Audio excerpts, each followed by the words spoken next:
Hey everybody, welcome back. Episode 48, very special episode today. So we interview a lot of good people around the low country, South Carolina. We're honored to have the ability to sit down and talk with the people that are open to us having a discussion, a talk with them. But as we're going through that, I was thinking, we got some really good people right here at the Revolution.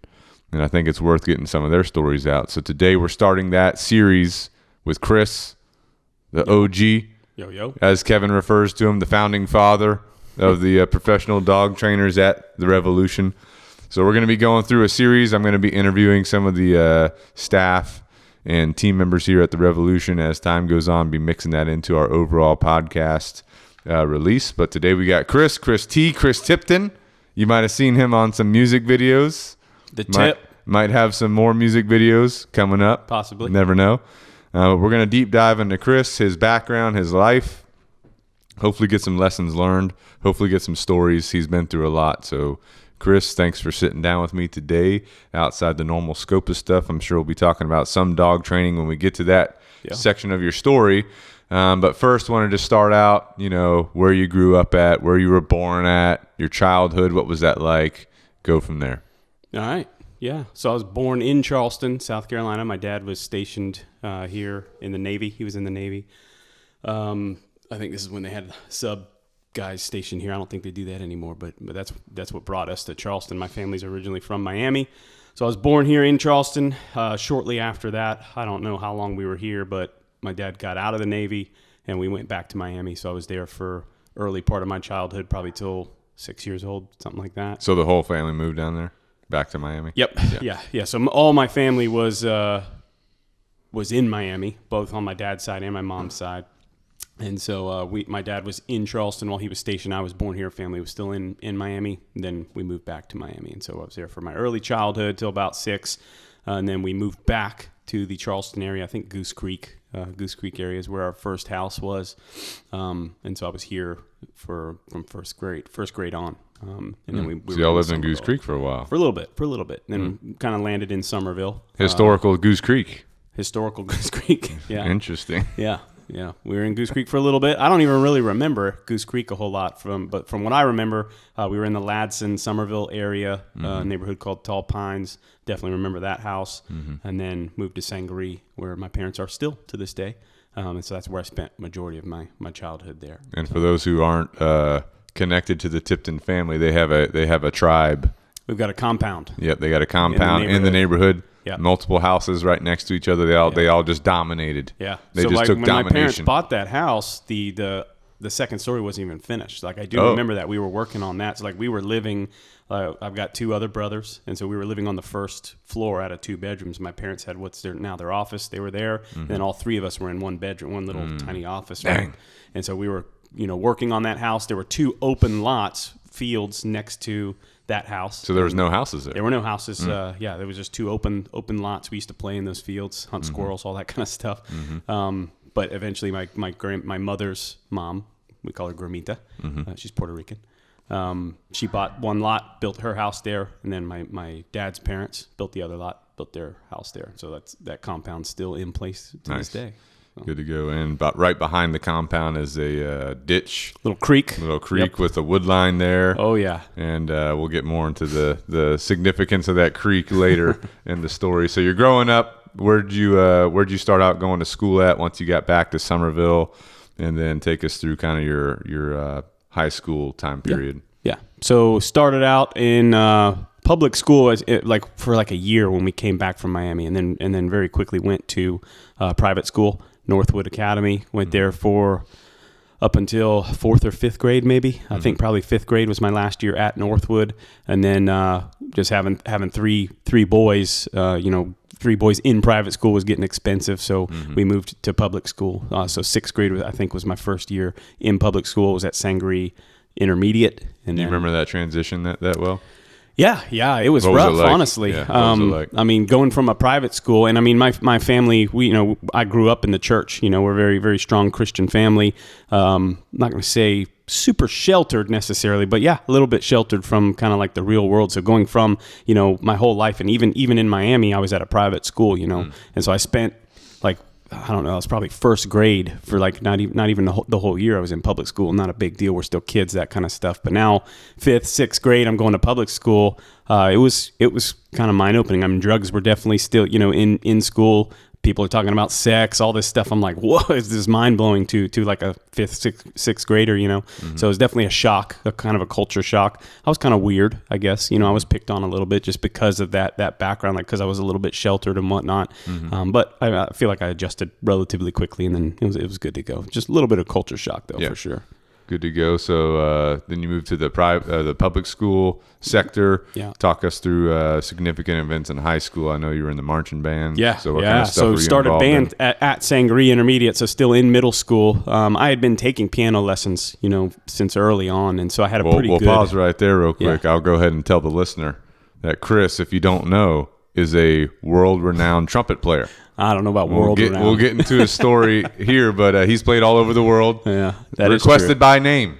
Oh, really? Yeah, exactly. Requested by name. I don't know about that. In Scotland. So anyway, keep going. Keep going. Yeah, so music has definitely been a big, like my father was a trumpet player. He was in the band. He was in the chorus. He did drama, all that stuff. So, I mean, music has been in the family. It's a big part of our lives, still is to this day. But yeah, I picked up trumpet, I think solely because my dad had the trumpet. So it was up in the attic. He pulled it out, kind of pushed me a little bit towards the trumpet. The foundation in music was already there because of all of the piano lessons I took. So I kind of understood how to read music, all that kind of stuff. But I started that in middle school, picked it up very quickly, was kind of moved up the ranks in the trumpet realm. So I was in the upper first, second chair, that kind of stuff. And then that carried on into high school. So that's like number 1, number 2 spot? Yeah, oh yeah, top dog, baby. You know what I'm saying? In middle school, I didn't even know they were ranked like that. Oh yeah. Yeah, well, it's interesting to hear you say read music. It's like another language. Yeah, it definitely is. I mean, and there's a lot of music theory that goes behind it as well, and so like it can get very complex. And I think that's what, like having that piano background, that's why I was able to excel. Like music theory's never been my strong suit, but I think I was above most of my peers starting out. What's music theory where you're talking? So I mean music theory is, like you've got different instruments. So you got like your trombone, let's say for example, and you've got your trumpet. They're going to play on 2 different staffs. So you've got a bass level, you've got baritone. So they're reading, their music is going to look a little bit different than my music as a trumpet player. I play in a higher notes, higher pitches, that kind of stuff. So like when you're on the piano, you have two levels. You're playing both a bass and an upper. And so when you're playing trumpet, you're working on that upper staff, whereas like trombone or tubas on that lower staff. And so like putting that all together is essentially music theory. And it gets kind of complex and whatnot. Like I said, that was not my strong suit. Music theory, as I went through high school, music theory was kind of like not what I was good at. I was just kind of like, just go with the flow, play the music. But in the beginning, I was definitely above my peers because of that foundation in piano. Yeah. So. All right. Good to go. So you're spot number 1, number 2. Yep. Trumpet. From the get-go. From the get-go, right off the rip, you know what I'm saying? But went up to high school, continued that in high school, went to Stratford High School, which is, I guess it's Goose Creek area, Crowfield area, right? But Summerville, Ladson, Goose Creek, that kind of area, went to Stratford at that time. This was before we had like Cane Bay, all that stuff was not in place. Yeah. So that whole area went to Stratford. Joined the marching band, got pretty heavily involved in that. I was never really a sports guy, so like that was as close as I had to like a team kind of thing, team sports or anything, because you do have to kind of work together in the music world. But it's pretty complex, right? Because you're marching, you got these, for sure. You got these positions you have to move to, and you're playing at the same time. Yeah, for sure. So like basically you're doing I don't know, 7-minute show, at halftime, and then you go and compete against other marching bands. And to do that, like you do, band camp. Everyone knows band camp from American Pie. It's nothing like that, right? But you go in the summer, you spend, I don't know, it's like a month or something, plotting these different plots on the football field, and you have to memorize your position and still guide, towards the person on your right, on your left to make these formations. So it's very complex. You're having to remember where your spot is. You're marching, in tempo. Everybody has to be marching left foot, right foot, left foot, right foot at 120 beats per minute, which, like in a military setting, which we learned at the Citadel, it's definitely doable. But then now you're changing the paces, right? So now you might be going 60 beats per minute. So you're walking a little bit slower, but you still have to stay in step, going to your coordinates, all while playing your music, and trying to keep the intonation proper without bouncing your trumpet or whatever. So it can get very complex and challenging, but I loved it. Seems like good for coordination development. Yeah, for sure. Oh yeah. And also if you're playing a trumpet, holding it up all day, it's definitely doing some physical work. Oh, for sure. Yeah, your shoulders get ripped. Yeah. I mean, you figure, baritone guys, which is like a euphonium instrument, it's basically a giant trumpet, the marching version, and they're just yoking that thing up there. And I mean, so yeah, it's physical. It definitely is physical. Yeah. So good to go. So through high school, before you went to college, what are your takeaways at this point in your life? What are some things, thinking back on that time, things that helped you,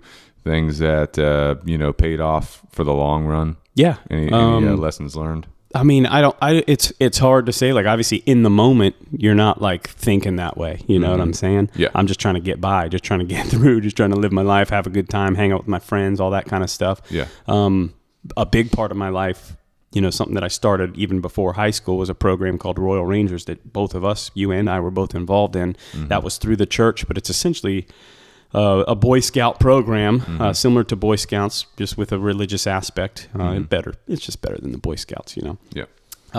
That was definitely a big part and a big influence, and taught me a lot of different things, how to start to lead, even if it was just pure leadership. And again, those weren't things that I was thinking at the time, like, oh, I'm going to be a leader, or I'm going to lead my peers, or any kind of, those were things that was just going on in the background that I did later on took away from, you know what I'm saying? Yeah. So that was a big part. And then obviously, the marching band, learning how to interact with all those people as a team, as a group. And it wasn't just marching band, but I was doing what we called concert band, which is you're not marching around, but you're playing music and you're sitting down, and you're playing like classical style music. So we had jazz band, which, we traveled around the state for doing jazz band. So you're now focused on different genres of music, there's different music theory that goes in with each thing. So those were all things that were definitely influences on me and helped shape who I was, for sure. And how'd you, so what was your path to going to college? What was that like? And trying to figure out where you were going, figuring out what to do. Did you even want to go to college, or were you pressured to go there? Yeah. Like, tell us that story. Yeah. So, I mean, like, overall, definitely, I think, and this is clear amongst our generation, I think, is there was this almost overwhelming pressure to go to college. You know what I mean? From whether it be from my parents, were like, hey, you got to go to college. I got teachers saying, hey, in order to get a job, you got to go to college. I got guidance counselors, hey, you've got to go to, like, everybody's pushing, like, it's almost like you think to like a 15, 16, 17-year-old, it's like you get this picture painted in your head. If I don't go to college, I'm not going to be successful. So, like, yes, there was definitely pressure to go to college. I think at the time in high school, on my horizon, I was wanting to go in the military. That was my initial goal. Was I want to join the military. I was hardcore into that stuff. Watched all the movies, Navy SEAL, Black Hawk Down, all that stuff. Was like, yeah, that's what I want to do. I felt like there was a lot that kind of pressured me, whether it was through family, friends, teachers, that was like, you don't want to do that. You know what I'm saying? That stuff's unsafe. You're going to die. You're going to, it's dangerous. You just go to college. And then even if you want to do the military, hey, go to college. That's your path. It was like, everything's pushing me to go to college. Right. So there was that was definitely a big factor as far as, well, I'm like, well, I guess I got to go to college. You know what I'm saying? I was never an academic genius. I struggled. I'm not going to say I struggled, but, that was me. I struggled. Yeah, you were good to go. grades. I was never had the top grades. You know what I'm saying? I was never like, getting F's all around. I did fail some courses, but math was always hard for me. Like, I hated math. I always sucked at math. Still to this day, I suck at math. It's just not my thing. So, like, to me, I'm like looking at things. I'm like, dude, I'm not going to get academic scholarships or nothing like that. Like, my best bet is a music scholarship, going somewhere to get some kind of music scholarship, and just continue on the music path. So now I'm kind of torn between, well, I really did want to go in the military, but let me see, maybe like pursuing music is an option for me, that kind of stuff. So I did look around at local schools. I know Charleston Southern University was one.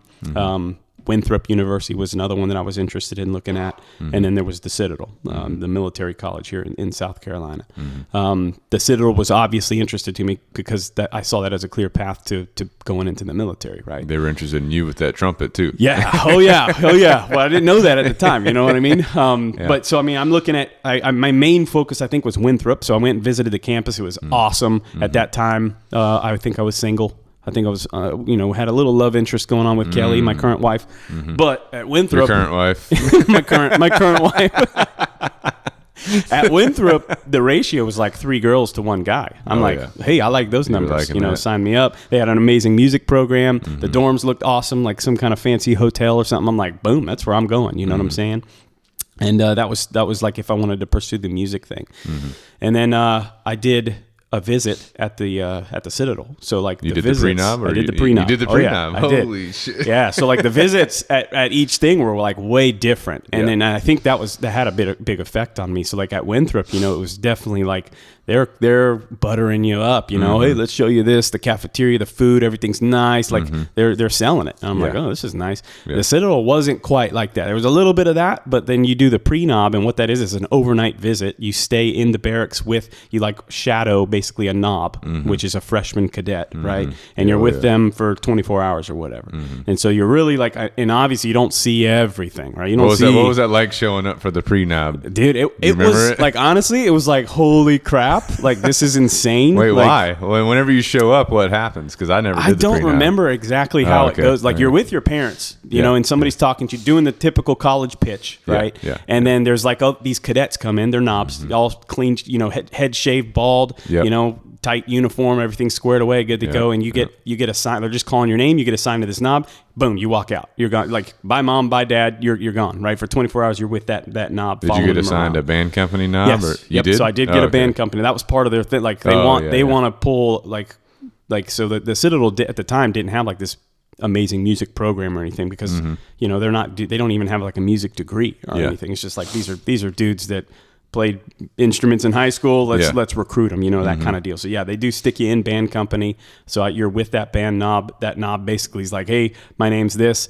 Look, I can't talk when I'm outside of these buildings. I'm going to be walking very fast. Keep up. Don't say anything to anybody. Just follow me. Stay with me, right? I'm like, what? That's what they tell you. That's what they tell you. Yeah, like so they give you like this little rundown or whatever, and you're like, okay. And so like everything's cool. They're calm. And like as soon as they open the door to walk outside, it's like boom, cover on. They're locked up. Boom, 120 beats per minute. They're walking. You're walking in the gutter. You're walking fast. You're like, dang. Did you walk in the gutter with the dude? Oh yeah, I did. They did tell me you didn't have to, but I'm like, I don't know. But so it is. You're following them. Yeah. I'm like in the gutter. I'm like, I guess this is everybody else is doing it, so whatever. So it was definitely weird because you're like, whoa. Yeah. But then there was also a side of me that I was like, this is cool. Like I like this. I like this kind of stuff. I like this structure. I like the military aspect of things. So I'm like, this is really cool. So when the knob took you to the room, the barracks in the room, what was that like when you first walked into the barracks into the room? That was intimidating, honestly, because the knobs, like that's you're the lowest of the low. Yeah. You're lower than the low. You're literally in rank. You are below the president's dog. You know what I'm saying? You're worse than dirt. You're worse than dirt. You know, put a pile of dirt there, that thing's better than you, Yeah. Oh yeah. And so like I'm following this knob. We go into the battalion, which is like a big open building, right? And the rooms are all on the side. You got a big courtyard in the middle. So there's all these upperclassmen everywhere, right? And you can see they are the privileged ones, right? They can walk around. They've got like what we call broke uniform eventually, but like, they got muscle shirts on, torn shirts. They're, these dudes some of these dudes are jacked. You're like, holy smokes. These dudes start yelling at the knobs, like, hey, get your chin in your face and this stuff. And you're like, oh my gosh. But again, it's like, this is intimidating, but I also kind of like this kind of stuff. You know what I mean? Yeah. And so you like getting yelled at. Yeah, kind of do. I kind of like the misery. Yeah. But yeah, so you stay the night with them, you go to class with them, you go to whatever that knob you're assigned to, whatever they're doing for the day, that's what you're doing. You're following them. You're eating their meals. You're sitting at the mess with them, eating the food, which was not great. What was that like when you first went to a mess carver table? I mean, it was Were honestly, you at a mess carver table? Yeah. So we sat at the table, and it's like, I mean, it was basically like middle school lunch food. You know what I'm saying? Like the food's typical not good. Pizza, like frozen pizza. I don't really remember like powdered eggs. Just that kind of stuff. Stuff you can make quick in bulk. Shitty that kind food. of stuff. Shitty food. Yeah, for sure. Wasn't great. Doused it with hot sauce, rock and rolled, good to go, whatever. So did that whole visit, and then. I think I was definitely leaning more towards the Citadel at that point, just because of the structure, and I think deep down also I knew. Academically, I would struggle in college. I knew that because I struggled in high school. Let's just say if you went to Winthrop, you probably would have dropped out 100%. 100% would. No, you would have failed out. I would have failed out. Too many distractions. Yeah, absolutely. 100%. I know that for a fact. And I know that because I even struggled academically at the Citadel. You know what I'm saying? Which we can get into here in a second. But without that structure, I knew that that's where I needed to be. And I knew that that was like, hey, that's the path. Like, hey, look, best of both worlds. I can still give into the, everybody's pressuring me to go to college. Hey, here's where I can go to college, and I can still go into the military. I'll go in as, officer or whatever, whatever that route. I was like, I'll figure all that out later. So sign up with the Citadel. They did offer me a music scholarship. Again, they don't have like this intense music program or even a music degree where you can major in music or anything like that. So it was not a full ride kind of deal. It did help, but I had to take on a lot of student loans to get in there and to maintain it along the way. I had to take on additional student loans as well. Yeah. So you might have been spending a little extra time at the cadet store. Maybe getting some fat nasties, things like that. Yeah, that's definitely. Well, good to go. So before we jump into your Citadel experience, just a quick background so the listener knows. Me and Chris grew up together. I don't really remember exactly when we first became friends, but we were friends for a long time. We hung out all the time. Chris used to have a green Mustang we used to patrol around the town in. Love that thing. Ben was in it too from time to time. Me and Ben were pulled over by the police in that thing a couple of times. You were also pulled over by my dad. Ben didn't complete one of his chores. He made you turn around and bring Ben back. Yeah, I was chauffeuring. My little brother Josh, my middle brother, is the same age as Ben. They used to hang out, so I had to go. I was picking them up so they could hang out, and Ben didn't do his chores. So of course, Ben's dad calls. Well, got to turn around. So I had to turn her all the way around, bring him back. He sat there in the driveway while he was weed eating, got back in the car, rolled out. That's crazy. We got pulled over. Oh, you got pulled over that day? That was that day. Oh, my gosh. Well, going back to the creek behind Chris's house, me and Chris spent a lot of time in that creek. Oh, yeah. At nighttime, hanging out, doing what boys do in the woods. Yeah. So we would do, times. We would, hopefully this doesn't embarrass you, but hey, whatever. Good. So, boys play war, soldier, whatever. We were into movies like Black Hawk Down, Navy SEALs, all that kind of stuff. So absolutely, we would do that stuff. We would have toy guns, toy rifles. We'd camouflage, go to camo pants. We'd go to like the what do you call those? Like the surplus stores. We'd get the load bearing vests, all that kind of stuff. We'd kit up. We'd face paint ourselves, and we'd be sneaking through the woods all night. Yep. We would sneak out of our house. Most kids are sneaking out of the house to go party, drink. We're sneaking out to sneak around with guns and stuff. You know what I mean? I'm like, how did we not get shot by somebody? I don't know. It's crazy. Dude. Well, we were good. We must have never been detected. That was the thing. We were never detected. Our camo was too good. Yeah, I know. Real quick story on one of our operations. We were in the creek. We were sneaking around. Chad had gotten these smoke bombs. We were like, you know what? We're gonna go to the main road. And we're going to throw this smoke bomb out whenever a car comes. We're like, that'll be fun, right? So we hear a car coming. Okay, get ready. Boom, Chad lobs a smoke grenade. It's a cop car. He stops. We're like, oh, we take off running. Good to go. Our camo was too good. We were good. He couldn't find. He wasn't getting out of the car. But funny. I mean, some of the things we snuck around, like we would sneak around. There'd be people in their backyard. Yeah. We'd sneak. We weren't in their backyard. We sneak around the backyard. They didn't even know we were there. Yeah. It's just crazy, Yeah. Thinking if that was like me and that was my backyard and I saw someone sneaking around, I'd be... Especially nowadays. Chasing that person down. Yeah. going crazy on them. Yeah. Yeah. Especially nowadays, man. I mean, that's crazy that we were... Good times. You can't do that anymore. No. Probably. Or unless you're as good as us with good camo. You better be good. You better be good. All right, so jumping into the Citadel, you show up for day one. What do they call that? Matriculation Day. Talk us through Matriculation Day, what you can remember. I mean, obviously, I was definitely stressed. I mean, I was definitely nervous. I was definitely fearful, right? I'm like, oh, man, here we go. I knew what I was getting into, though. You know what I'm saying? So, like, it wasn't like... it wasn't overwhelming, but I was definitely stressed and nervous. I had also done a program called CSI. I don't remember what that stood for, but it's kind of like a preparatory thing prior to going. So like basically you would go in the summer prior to when you matriculate. You're going to take a college class, so it kind of sets you up.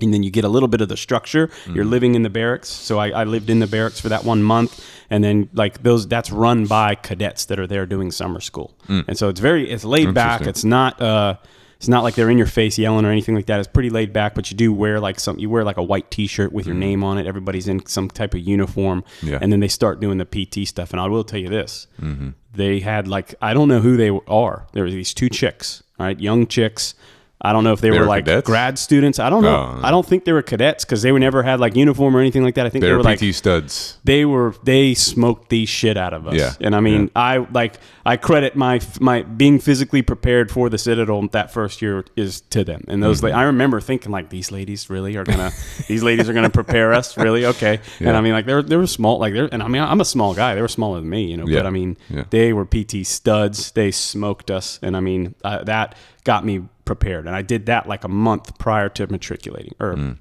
it was 1 month, but it was like 2 weeks prior to matriculation. So I did that, had 2 weeks of like summer left, did my 2 weeks, and I kept running that kind of stuff, and then matriculated. Okay. So I felt I did a lot to prepare myself, so I was not like overwhelmed with fear, but I was definitely stressed. Matriculation day was not as bad as I thought it was going to be. And so we call that Hell Week. It's like a week of just the Corps of Cadets is not back from summer break. It's just your cadre, which would be your sergeants, your upperclassmen that are over you, that kind of stuff. You're getting your school books, you're getting all that kind of stuff ready. Now, Go talk about the school books. so getting your school books is not as easy. Like you go to this, I guess it was the cadet store right now. Oh, They kind of changed it up. I think it's the bookstore. I think it's called the cadet bookstore or something. It's like they got all your textbooks, right? And so you have your class schedule already. You get these laundry bags issued to you as part of your equipment. So that, when you have dirty laundry, you put it in the bags. You can put it out. Those are good bags. I still have mine. I have one too. They're still good. They're really good. They're durable sacks. Yeah. But so you take this, they say, hey, bring your laundry bag. We're going to get your books. You're like, well, that's weird. Okay, whatever. But like, this is my first experience with college textbooks, which are apparently like 3 times the size of high school textbooks, right? They're and huge. So you get this bag and you open it out and you're holding it, locking it out, and they're filling your books in there, right? So your upperclassmen get the book you need, boom, put it in the bag. You've got to hold this thing out the whole time. So you got your arms out in front of you. Yeah. Your hands are up. Arms your arms are are locked out, extended. You got to parallel to hold the this ground. bag open, and they just keep dumping stuff in the Yeah. bag. Oh yeah. And your whole semester worth of books is in there. You know what I mean? So like, it's heavy. I don't know. I mean, it's got to be 50, 60 pounds. Oh, maybe. more than that, bro. Yeah, probably. I don't know. But Well, then the it's thing is, heavy. too, like, let's say you're the first cadet to go through, the first cadet in your platoon to go through. Yep. Once you get out, you're standing outside in Waiting. the summer heat with your arms locked out in that parking lot area. Yeah. While everybody else is getting there, so you're out there and they're just get your books up, get your arms up. Yep. Luckily, like I think they did it alphabetical, so most things that were done nice. alphabetical, I was like usually towards the end, so I lucked out there. But I don't care. It doesn't matter where you're at. It sucks. You're You know gonna what I'm fail. saying? Your Your shoulders arms are are on gonna fire. fail You're out. gonna drop it. It is what it is. But yeah, so we got the textbooks, all that kind of stuff. So but that was pretty much the first. I think it's like the first day or two, I think we matriculated on like a Saturday and that's when Hell Week starts. But really it was very laid back. It was not I'm like, when do they start yelling at us? Do they even do that? I'm like, people keep saying, it's getting soft, that kind of stuff. I'm like, are we here? Yeah. And so, then Hell Night happens. That's a couple days later. And so that's when it really kicks up. And that's when it was like, the shit's getting real, you know what I'm saying? And they're in your face, they're screaming, you're PTing. And I mean, it was really like you do a normal day, think you're going around learning how to march, doing all that kind of stuff, very, very laid back, structured, but still laid back. And then, you go to bed, like you're going to bed at night and they wake you up, hey, get on the quad. You get out there, they introduce, all the cadre. Some of them you haven't met up to this point. You're usually walked around by like one person, and they got these guys in the background. You see them. Oh yeah, yeah. They're sitting there in their parade rest. Their caps are down over their eyes. It's dark. It's nighttime. Do you hear? Like it's very cool. It's a pretty cool experience. Things are quiet. I think they did a bagpipe. They're playing the bagpipes or something like that. Yeah, they do. The that gate is closing. You hear it lock. You're like, oh shit, something's going. I'm like, now this is what I was waiting for. It's definitely happening. And they just. I don't remember how it goes down exactly, but they just cut the cadre loose. They're all in a line, and they're going. What I remember, because for those who don't know, I did go to the Citadel too. I'm 2 academic years behind Chris, but my Hell Night, they basically same thing. Yeah, I was not in band company, but they line up the cadre.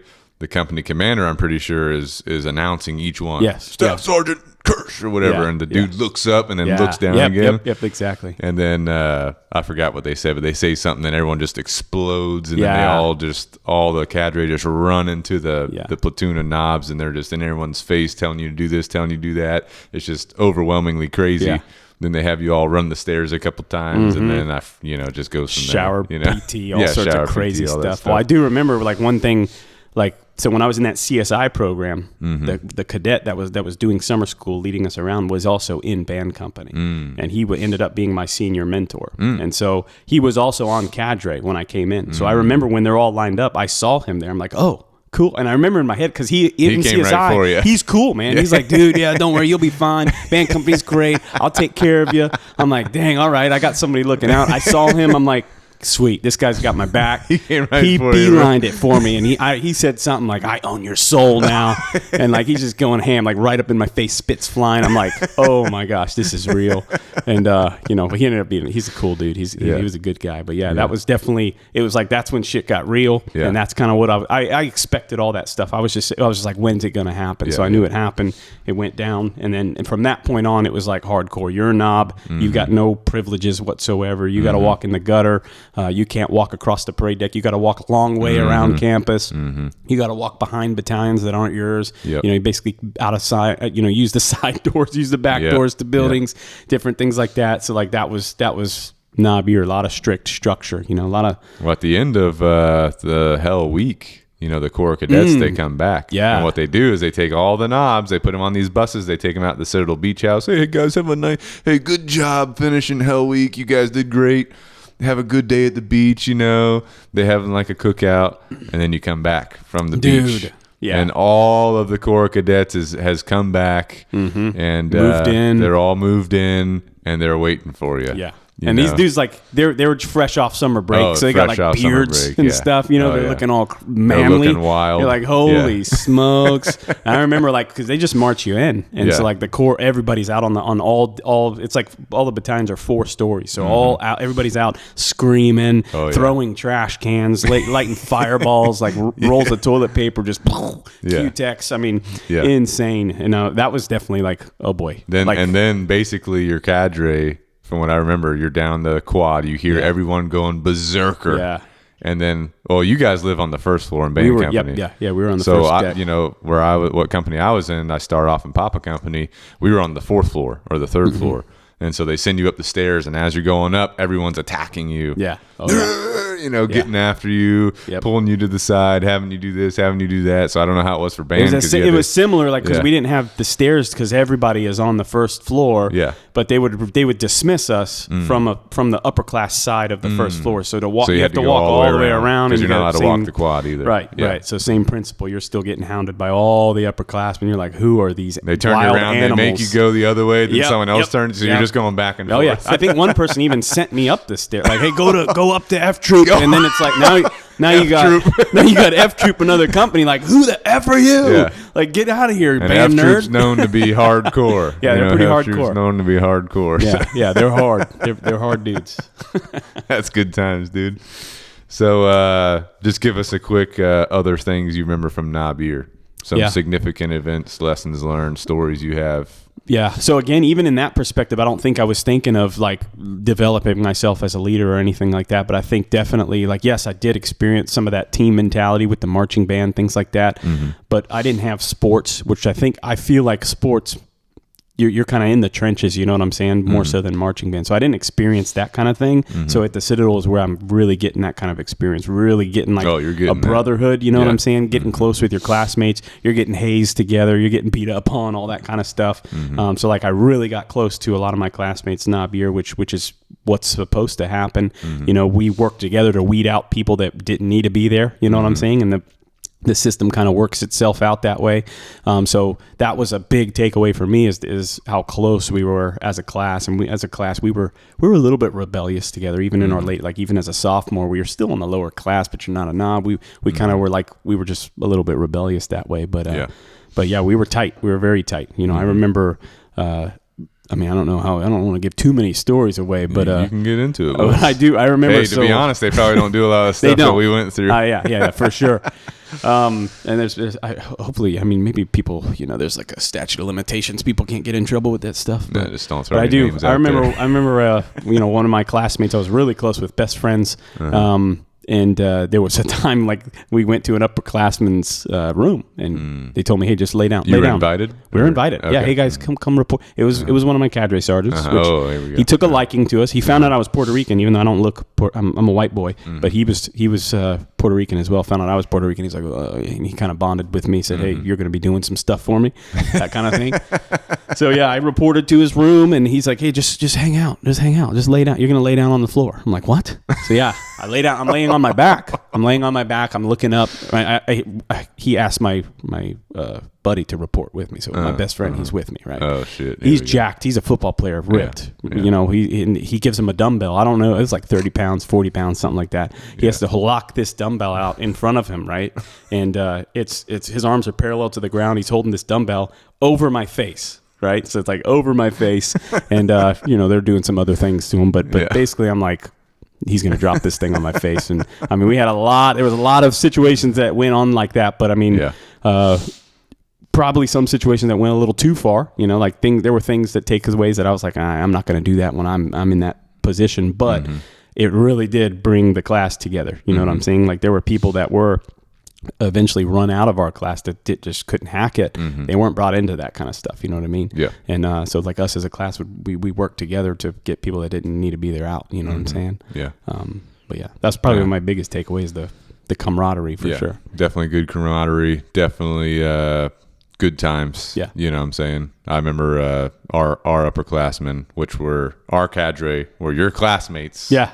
You know, so you knew a lot of them and trained some dogs for them now, which is very interesting too, because these are the guys and the girls that were, when I was a knob, they're super hard and you don't like them all the time when you're a knob. You know what I'm saying? Some of them you get really attached to through the stuff that you guys are doing together, but some of them you're like, hey, I may or may not like you on a particular day because I don't think that what you're doing is a good judgment call or something like that. But now I've trained dogs for many of them, and it's really cool to interact with them again and see them again later on in life. All great people, for sure. You know what I'm saying? But shower PT was one of my favorite things, and basically what they would do for us is crank all the showers on maximum heat. Oh yeah.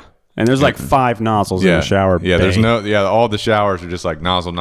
There's no like things in between. Yeah. So like everything's cranked on maximum heat, so it becomes a steam room in there. And you go in there with all your classmates, you do duck walks where you're basically squatting down, walking, you're doing push-ups, sit-ups, squat, all this crazy stuff. Yep. Good times. Oh, good times from my perspective. I don't know if they did this for you as well, but like we had the added element. Like we'd do some of that PT stuff. We're in PTs. They'd be like, go get your full dress on. Oh, yeah. You could put a wool coat, long sleeve pants and shirt on, and go put your raincoat on. You know what I'm saying? So like it's just all that moisture just in there. You're like on the verge of passing out. Some people did pass out. Yeah, so it's good. Good times. And then for me, my knob year was a little bit different than most. I got a battalion transfer halfway through my knob year, which at the time for me was super traumatic. Yeah.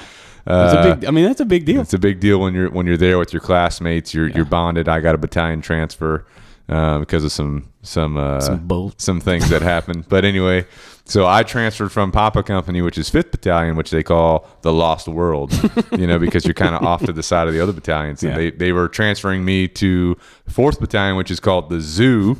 Crazy. Oscar Company, which I was like, I don't want to be in the Zoo. I want to be in Papa. So, because you got that bond. You got that, I don't know, but your pride in your company, pride in your classmates, you know what I'm saying? And loyalty and all that stuff's been. So I remember I was on the O course one day working out with a buddy of mine, and then there was a upperclassman from the Zoo there. This is when I was a knob. And he's like, oh, you'll like the Zoo, man. It's cool, blah, blah, blah. I'm in Tango. I'll take care of you, whatever. So sure enough, I get transferred to the Zoo. And everyone couldn't believe that a knob was getting battalion transferred. They just couldn't believe the story and all that. So got a lot of attention that way. But very quickly bonded with my new classmates, and then I spent the rest of my time in the Zoo, which is a great place. 4th Battalion's a great place. It gets a little crazy in there. We call it, the Zoo just gets crazy. Yeah. The Zoo gets legit I remember one time I was I was doing like a class project or whatever. We had to work in a group, and one of my classmates was in the Zoo. I don't remember what company he was, but I had to go there to meet in his room. I'm oh my God, this is like my first time going in another battalion. You know what I'm saying? And so like I go in there, I literally hear somebody making like monkey noises. I'm like, this place is a freaking the zoo, zoo, man. And like, yeah, the people were crazy. They're crazy. Well, also, man. But like good if you dudes. go into the zoo and you're not from the zoo, you Yeah. get attacked. Oh, yeah. You get attacked. I mean, I didn't make if they it. figure out that you're there. I didn't you make know? it past the gate guards, you know, and it's like, I feel like you've called backup upperclassmen hound. Oh, we got a band guy coming in the zoo. I'm like, oh boy, here we go. Well, that's interesting too, because at the Citadel, you know, at least back in the day, the band was like, oh, the freaking Yeah. band, they're weak. Yeah. They're soft. We're They're not a called real Qs. company. Because every other company is like a rifle company, so Yeah. you get issued an M14. You're carrying that around. Bands got their instrument. Oh, Yep. freaking band! Yeah, you we're know, everyone's called making Qs, fun of Q band. company for queer. Makes sense. But Yeah. each battalion has their own like identity. So Yeah. like First Battalion was back in the day was known to be super Yeah. relaxed. Like Bravo Beach, it's Yep. so chill. Yeah. You know, a lot of athletes were over there. Second Battalion's known to be like to the T protocol. Yep. You know, you got your little guide on, you got your rule book. Second Yeah. Battalion was known to be to the T to the rule book. Yeah. And so we had like Yeah. that's where regimental staff was. So like the higher ups of the cadets or whatever that ran everything. Yeah. They were Oh, housed yeah. there at 2nd Battalion. So. Yeah. But I'll And tell so you you something got- that a lot of people don't know about band company is they used to be the outcasts. They had these groups of trailers that band company was in. They had no TAC officer. It was literally just cadet run. Is that where you And, started? no, that's not where I that was started. before So your time. so my Yeah. cadre were the last people that Oh. that had cadre from. They called them trailer trash, and so like they were just crazy over there. Like all the stories I heard, like they're like, dude, people died over there. You know what I'm saying? Yeah. Like obviously they didn't, but yeah. So like there were some hard dudes that came out of there. Like Yeah. like I know we had one that like he got deployed and came back, and he was in band company still, but he was one of the ones in the trailers. Trailer He would tell a trash. story and like he was one of the trailer trash guys, and like Yeah. I'm like, oh my gosh, that's crazy. Holy shit. But in Second Battalion, you got band, you got the regimental staff, which is people from every company that's working in the regimental staff. You got you got F Troop, which is known to be hardcore. Yep. You got Echo, which is known to be hardcore. You Yeah. got Hotel, known as Hell Hotel. Yeah. Supposed to be super to the T hardcore. Yep. Then who else is in there? Golf. Golf. You got Golf. Golf Company, Golf Balls, Yeah. what they used to call them. Then you got Third Battalion, which was like, what was the, you remember what Third Battalion was known for? I don't. They were. I feel like I thought they were when hard. I was there. They were kind of like ghosts. Like Yeah, they were kind of like just doing kinda their thing, hanging out. Yeah, and then 4th Battalion's the zoo, and then 5th Battalion is the Lost World, which has Palmetto Battery in it, Yep. which is like a special company. Oh, we're better than everybody else. Yeah. You know, because they take charge of the cannons and all that. Oh yeah. They're cool. But so anyway, every company is cool. Every battalion's Yeah. super cool. I was in the zoo. Chris was in 2nd Battalion Band Company. So like in the zoo, you got Oscar, you got November, you got Tango, then you got Romeo. So it was always cool. But anyway, so all right, so you're progressing. So talk to us about going from knob year to sophomore year. Yeah. Any lessons there? Any major changes? Big changes academically. So like knob year was not terrible. Like You were I had, sleeping? I was Sleeping in class? No, man. I'm like, I'm rocking and rolling. I'm like doing okay. I'm not like I'm doing my best. And what's your major? Criminal justice. So at this point, I had to pick a major, obviously, at this point. And so my plan at this point is military. I'm like, hey, I'm going in the military. I was not contracted. I was just going to go in the military afterwards, right? Maybe contract along the way. So I asked my guidance counselor, like, what do you want to do? What do you want to major in? I said, what degree has the least amount of math? And they said criminal justice. I said, sign me up. So that was my major. Yeah. Knob year, didn't do terrible. I didn't do great, but I got by. Sophomore year was rough. That was like, it's like you have all this structure from knob year, and then sophomore year you're still kind of like lower class. You know what I'm saying? You still don't have privileges that the seniors and juniors have, but you're not a knob. You know, so you can still walk around normal. You can hang out. You know, so like really nobody's telling me do this, do that, go there, go there. You're on your own. You know what I'm saying? You can have an Xbox or a PlayStation in your room, hook it up to your monitor. You can play games all day. You know what I'm saying? I was skipping class. You know, I was just like not going to class, which there are punishments associated with that, right? So like in I don't know, civilian college, because you can skip class, whatever. You just fail, whatever. Yeah. Like at the Citadel, you would like when you skip. Let's say you see the first time skipping class, they have this whole attendance system. You skip class, you get what's called cons. Cons is an hour of one con is 1 hour of sitting in your room supposed to be studying, right? But And you're not this allowed hour to is leave. taken away from when people are released to go off Correct. campus. So you can't serve these during any time. It's just like on Wednesdays whenever people can leave, or on the weekends when people can leave. So if you've got 3 cons, you know what I'm saying, and people get dismissed after parade on Friday, you're there for at least 3 hours till you serve those cons. And there's a limited amount of time you can serve them. Yeah. So like as you skip classes, the more you skip, the more punishments you get. And a con is just literally sitting in your room. Exactly. Every hour there's a trumpet that goes off, which I did. And then you walk in, you check in like, hey, I'm here. Yep. And you have to wear like a special belt. You're in uniform, so you're on leave when people can be relaxed and that kind of stuff. You're in uniform. You check in, and then eventually, like you skip enough class, those cons go into tours, right? So tours are more of the serious offense, right? So I know you had some tours with your transfer, right? Yep. Yeah. So tours it's still that hour. You're still serving at the same time as when people are doing their cons, but you're marching on the quad. So the quad is like the big center in the battalion, the big checkered deck. If you just Google the Citadel, you'll see pictures of the quad, and you're marching back and forth with a rifle for an hour. Yeah. Right? So for a band guy, that's a pain in the ass because now you got to go. We called you guys rifle. Oh, you had to go get a rifle. Yeah. Oh, really? So we called you guys rifle monkeys. So you had to go to like a rifle monkey and, hey man, can I borrow your rifle? And, freaking band guy needs a rifle, right? So the joke was my sophomore year, I spent more time on a rifle than most rifle guys did. You know what I'm saying? Like I was on the quad the whole year, just about my whole sophomore year. Just because you were skipping classes. Skipping class. I got in trouble. I had a semi-alcohol violation. So if you get busted with alcohol, that's typically going to be a 120 tours and a transfer. Now, there was with band company, it's like, hey, it's a special skill. This guy's a good trumpet player, so that kind of stuff. So we did. So as the band, we did like. Wait, what happened with the alcohol? Oh, how'd you get caught? So we would do these. Banquets. So they would always do these donor dinners, like alumni would come by to donate and that kind of stuff. They do these donor dinners. Well, they would have band company come to play the music, to play Dixie for these old guys. They love that stuff, you know what I'm saying? And so we would go to these and they would wine and dine these guys. They would just bring bottles of wine. And so even as a cadet, if you were 21, you could drink. Now I was not 21 at the time. But there were cadets, there were upperclassmen in the band that were 21, so they would just drop these bottles of wine. So I'd just grab a bottle, put it under. They'd see the table didn't have wine, they'd bring another one, right? And so all the cadets, upper class and lower classes, shoving wine in our trumpet cases and in our instrument cases and stuff. And I remember it was cold, and so we had the overcoats. Those things are big. So I slid it up. Still got mine. I slid. It's a good jacket, dude. Yeah. So I slid 2 bottles of wine in my uniform, put the overcoat over it, good to go. I also had additional in the trumpet case, right? Yeah. So I was stacked. I was ready to go. You were ready to have a good time. Ready to rock and roll. Have a good night. Walked back in the battalion and slid right out. Right as you're crossing, what do they call that? The quarter deck. That's what we call them in the Navy. I don't know. Yeah. They're like the entryway to the battalion. Yeah. You're crossing that. The Sally Port is a Sally Port. So we call it Sally Port. You're walking in. They have cadet guards, right? So they're checking people, making sure they're supposed to be doing bag checks. Really, they could be what we call tools, which are people that actually do that, or they could be relaxed. Most people were chill. They would hardcore mess with the knobs, but upperclassmen, they just walk in, right? So mine, my 2 wine bottles slide out, bust right there in the Sally Port, right in front of them. I think they wouldn't have done anything, but there was a TAC officer right there. So TAC officer's a legit adult, right? like a legitimate person that is watching over everybody at nighttime, keeping the cadets in check. Yeah. So he's right there. Yeah. So I got a write up. I got written up for that. Got some tours. And so that started the whole.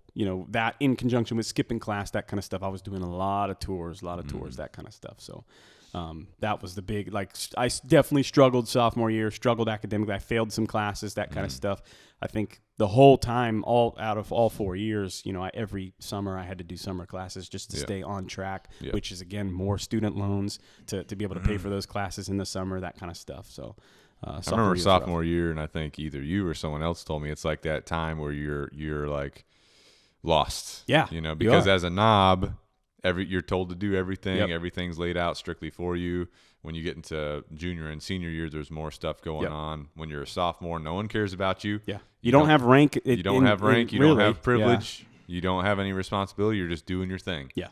And I remember when I was in sophomore year too. That's when I was struggling mentally. because I'm like, man, I don't want to be here. Don't want to do any. All this is bullshit. Yeah. You know, blah blah blah blah blah. Well, I feel like you don't quite feel as part of something. You know what I'm saying? Like even as a knob, like you're getting shit on all day, but it's like the upperclassmen start to develop a relationship with you. They like you. You're part of the crew. Right. Sophomores, you're kind of like the upperclassmen, juniors and seniors still kind of look down on the sophomores. You're kind of just floating through, playing video games or doing whatever you want to do. Yeah. And grades can slip big time, and that's what happened with me. And for us sophomores, even in Oscar Company, the zoo. Now the zoo does have some different traditions, but one of the things, we still had a haircut we had to abide by, so we had to have a high and tight for the first semester of sophomore year, and then second semester I did become company clerk, which is like a rank position.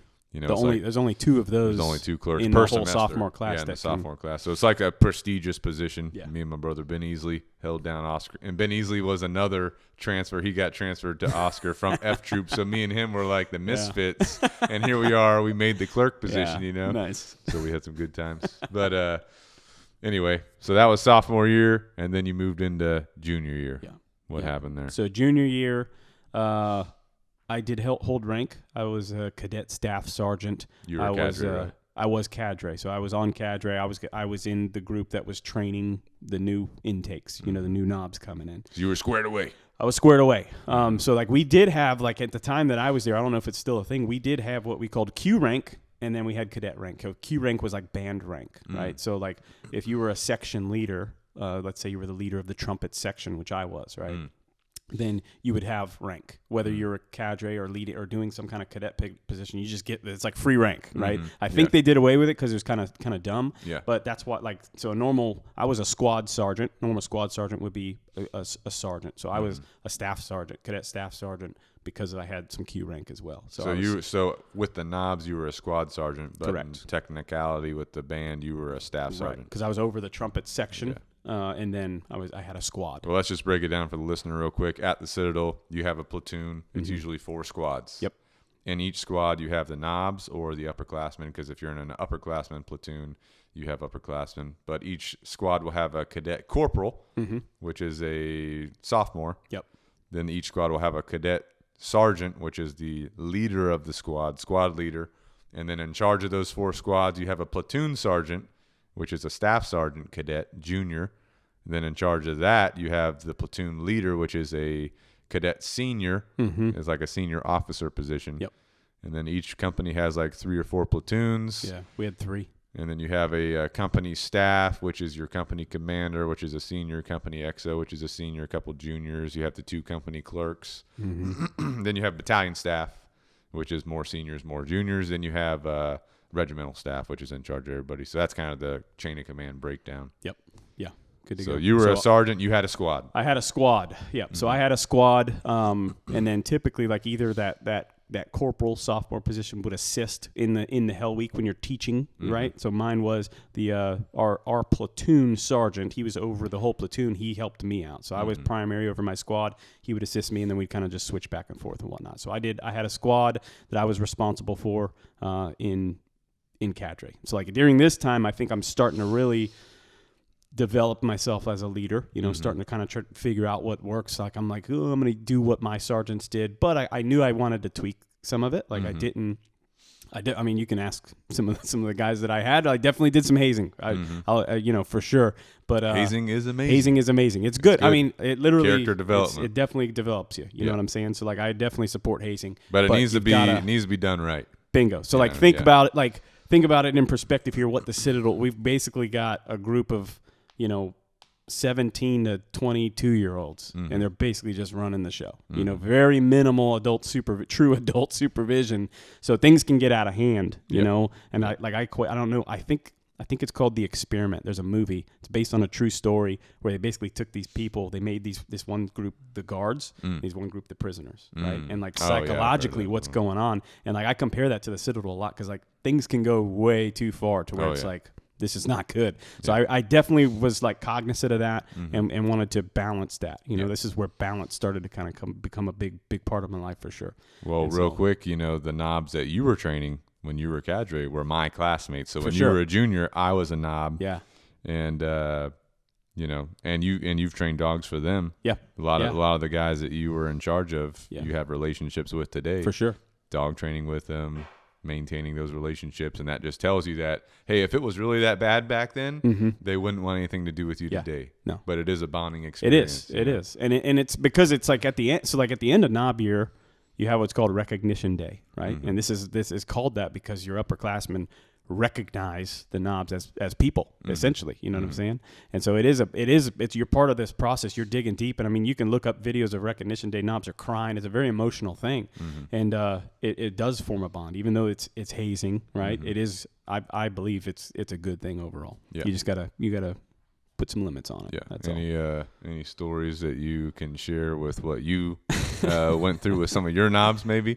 Some of the things I did as hazing. So like one of the games that I call it a game, right? So it's harmless. Yeah. So I would get, it was just entertainment, for just pure entertainment. You'd get two knobs, you'd have them, face each other like chest to chest, your nose to nose. Yeah. You'd fill your mouth up with water, as much water as you can put in their mouth. And then you're just making them stare at each other until somebody's going to break. Whether you're telling them, something funny or making noises, somebody's going to break. You spit the water, on your classmate, right? And then that graduated to like, okay, well, water's not intense enough, so let's use mouthwash. Right? Let's use some Listerine. Listerine's good. So now it's like even harder to keep it burning in your mouth. And then, you spray that all over your, classmate. And you're like, dude, you got your uniform all messed up. You need to go change. So they got to go press a new uniform, all that kind of stuff. So, I mean, it was all in good fun. That was some of the hazing stuff. But a lot of the stuff that we did was PT related, and that was, again, part of, like, developing myself as a leader. There were upperclassmen. Like, some of my direct cadre when I was a knob were good to go. They were in the trenches with us. If they made us do something, they were doing it. And there were also upperclassmen that were like, do a class set of push-ups or whatever. Class set would be 100 plus whatever your class is. And my class was 2011, 111 push-ups, right? Do a class set, and they're just sitting there, on their fat ass, just watching you. Yeah. So that I took something away from that as well. That I was like, that's kind of like weak leadership. Lead by example. Yeah, bingo. So like a lot of the stuff was PT stuff, and it was like a little bit, you're playing a mind game with them as well. Like, hey, you're going to do some PT stuff, and I'm going to do it, and I'm not going to be phased. I'd run up the tower, run back down with them, and I'm not even out of breath. Of course, on the inside, I'm like, oh, dude, I'm smoked. Yeah, I'm just as smoked as these dudes, but you're putting on this front that, like, you're this beast, and then like, oh, my God. Yeah. So, like, there was a little bit of that stuff kind of going on, but I was big into that, like, doing the stuff with them, you know what I'm saying?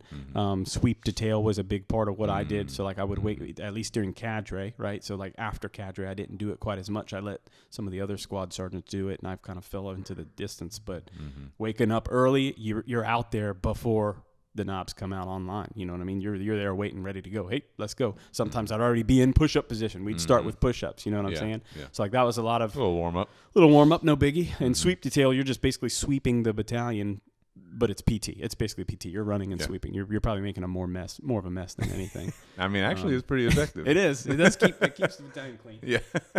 But yeah, that was some of the stuff that I was doing to develop myself as a leader. Yeah, for sure. I remember I was a knob, and you would hit me up like, hey, meet me at this place. And so I'd sneak over to like a secret academic building. You'd be hanging out like, hey, how's everything going? Blah, blah, blah. So that was cool. Yeah. And I was like, so there was another, one of your classmates, Gilbert, that was in my battalion. I think Echo. He was Echo he was Company. In Echo, he came by a couple times. Just like, I chatted with him. I'd have some pizza. You want some pizza? So like, if they weren't my knobs, I was really cool. I was pretty chill with everybody because I believed in the system. I wanted, and I mean, to me, I'm like, you got people. We're best friends. You got people that are doing enough hazing on you. You know what I'm saying? And so like, I wanted to be more of a, hey, you can get through it, more of a supporting kind of role. You know? So. I was never cadre because of my battalion transfer issue when I was a knob, but I was heavily involved with the knobs once cadre season was over. And when I was a junior, same kind of thing. Or whenever I was a sophomore as a company clerk, you're heavily involved with the knobs. So same thing that you learned. I was like wanting to lead by example. So if they were doing push-ups, I was doing push-ups. Yep. I was also very particular on sweep details. Like I wanted it clean. Yeah. So if they missed some dirt, I'd be like, let's do it all over. Start from square one. Yeah. I was also big on like knowledge, so I'd make them read their guidons and know all their cadet knowledge and all that kind of stuff. So heavily involved in that. But then whenever I was a junior, my attention kind of shifted because I went into BVA. I don't know if you started that at all. I didn't do any of that. You didn't do any of that. So BVA is called Bond Volunteer Aspirant. It's where when you're a junior, you can try out for essentially the Summer All Guards, which is a silent drill team at the Citadel. And so when I was a junior, my attention shifted from, worrying about the knobs to, hey, I'm nothing again. I go back to ground zero, and I'm trying to compete for a Summer All Guard position. And so the Summer All Guards are essentially treating you like you're a knob again, and it's even worse. It's way worse because it's like it's less supervised. It's not supervised. It's literally just kids running the show. Yeah. You know what I'm saying? And so it's like the Summer All Guards are all over it, and there's 61 of them. Yeah. And then 61. And then so they would they're all over the regiment, so every battalion, and back then you had different squads that you would try out for, and I was going for Death Squad, which is known for PT, so really good at PT. And so I'd have Death Squad guys from all over the regiment randomly calling me to their room. So I think I'm done with school. I went to the gym. I got a workout in, and you also have to walk a certain way around campus. Anytime you see a Summer All Guard, you have to basically salute them. Yeah. And if you miss them, you're done. They'll call you to your room because they're looking for you. You know? And so I'd be called to if you're trying out for a squad like Death Squad, they want to know who's trying out, so they figure out who else, and then they just randomly call you to their room, and then it's again. Death Squad's a PT squad, so you're doing lots of PT. So I remember I was in this guy's room one time, 3rd Battalion, really good guy, but basically was in his room for 2 hours doing air squats, duck walks with like 3 other dudes. Yeah. Just sweat everywhere. You're holding the rifle over your head the whole time. You're smoked. Good time. And then I walk out of that room, and I'm going back to, that's in 3rd Battalion, so I'm making my way back to 4th Battalion, and I get snagged by a Death Squad guy in 2nd Battalion. So then I'm going to 2nd Battalion. I'm spending an hour over there in his room. They're fresh. Yeah, they're fresh. Smoked. I'm smoked. So I'm failing and all that, and so that was a good time. But junior year, for a lot of juniors, that pivot changes. They're not really paying attention to the knobs as much. And the knobs may not even notice that's going on because other juniors will step up, or other sophomore. At that point, sophomores are wanting to get involved. Yeah. And so juniors are pivoting. Those that are going to be VA, they're pivoting towards the Summer All Guard stuff. And that continues throughout junior year, which is a really good experience. Basically there's 2 phases to that. Phase 1, at least this is back whenever I was doing it. Phase 1 is kind of like low key. Nothing's really public. You have secret uniform inspections. They'll randomly inspect. You got to be 100% squared away. Yep. You got to have a squared away handkerchief in your pocket. You guys are like a secret society within the Citadel. Your handkerchief's got to be freaking perfect. You know, it's got to be rock hard. It's got to have stuff on it. So they have all these little intricate things you got to have ready. They'll call you up at any time, hit you up at any time. So you have to have uniform squared away. You got to have your PT on point. You know what I'm saying? Well, I know one. I don't know if it was the same for you. One thing I do remember, like I didn't do the BVA process, but I did have a lot of my company classmates did. I think we had 3 or 4 going through. One made it to Summer All Guard. But one thing, like that whole process brought us as a class even closer because we had 4 guys going through it. We got, I don't know, maybe 20, 30 classmates in total. And they had to have all those things squared away. We as the classmates were like making extra handkerchiefs, shining their, like when they're coming back smoked, drenched in sweat, I'm shining their shoes, getting them squared away and making sure they're good to go. Or, I remember a couple times he'd be like, oh, my handkerchief just got jacked up. Boom, I've got one ready to go for them. So like we're there to support them. It's like that as a class made us a lot tighter. Closer. I don't know if that's something that you guys experienced as I didn't really see that. Oh, I mean, people would support, what I'm saying? I spent that whole summer before junior year because I knew that's what I wanted. I spent that whole summer prepping as much stuff as I could, getting handkerchiefs ready and all that. Because what'll happen is you might have a squared away handkerchief, Summer All Guard, whoever it is, they ask you to show it to them. You show it to them, they take it. Yeah. And they're like, all right, see you later. Now you don't have one. Now you don't have one. So that'll happen to knobs too. And so what would happen is my classmates or the sophomores that wanted to be BVAs when they were juniors, and they call those squires. Yeah, so basically every BVA has a squire sophomore that helps them prep stuff. But my squires would go to the knobs, inspect knobs. They find a really good handkerchief, and they'd grab it. Yep. Hey, I found you another. All comes full circle. So the knobs are kind of feeding the BVAs. They don't even know it. Yeah. They're just thinking everyone's being an asshole. Right. You know, but it's kind of like a cycle that helps itself out, Yeah, you know. for sure. But anyway, so then you have phase 2, which is second semester junior year, and that's like public PT. So every single day after classes are over, I think it's like 3:15 p.m. Yeah. All the Summerall guards, all the BVAs are out on the parade deck doing PT. Death squad's running the whole campus, just running around, clapping their rifles, crawling through ditches, crawling through mud, getting just crazy. All these different squads are doing different stuff. It seemed like you guys were out there all night. And then at 6 p.m., you'd start a run. And this run was like a qualifying run. So you'd be running, and the Summerall guards were leading it. They're blowing a whistle. You got to like chant the whole time you're running. And at a certain point, Death Squad was called the line of death, and they would run up through whoever was left running because people would be falling out like crazy. Oh, yeah. They'd run up. They'd be like line of death, you know. And then at some point, they would cut off the run. And if you were behind Death Squad in the formation, you were cut from the run, which means you didn't qualify that run. And so every time it'd get harder. And I was having a really hard time with that because I was smoked from the PT day. And then they have special runs like company or Summerall Guard Commander run, First Sergeant run, all this kind of stuff. And these guys are freaking PT studs, you know. And so that was just a really cool experience. And then you also have to be good at PT. You have to be good at uniforms. You also have to be good at drill. So you're learning the silent drill at the same time. And so just really cool experience. You know, I ended up making it into the Summerall Guards. Part of the zoo crew is what the Summerall Guards in 4th Battalion are known as. And we had a lot of, and they also have feats in Summerall Guards. So like we had a lot of guys in our battalion that held feats. So we had the Summerall Guard Commander. We had 61 Minute Man. We had all this crazy feat guys, Rifle Princess, Rifle Queen, all that kind of stuff. So all these crazy feats were in our battalion. So when we were guards, we were like hardcore. Yeah. And so BVAs would be over there all the time, and we were seniors just getting hammered. You know what I'm saying? But good times, you know what I'm saying? So anyway, that's junior year, finished junior year, going into senior year.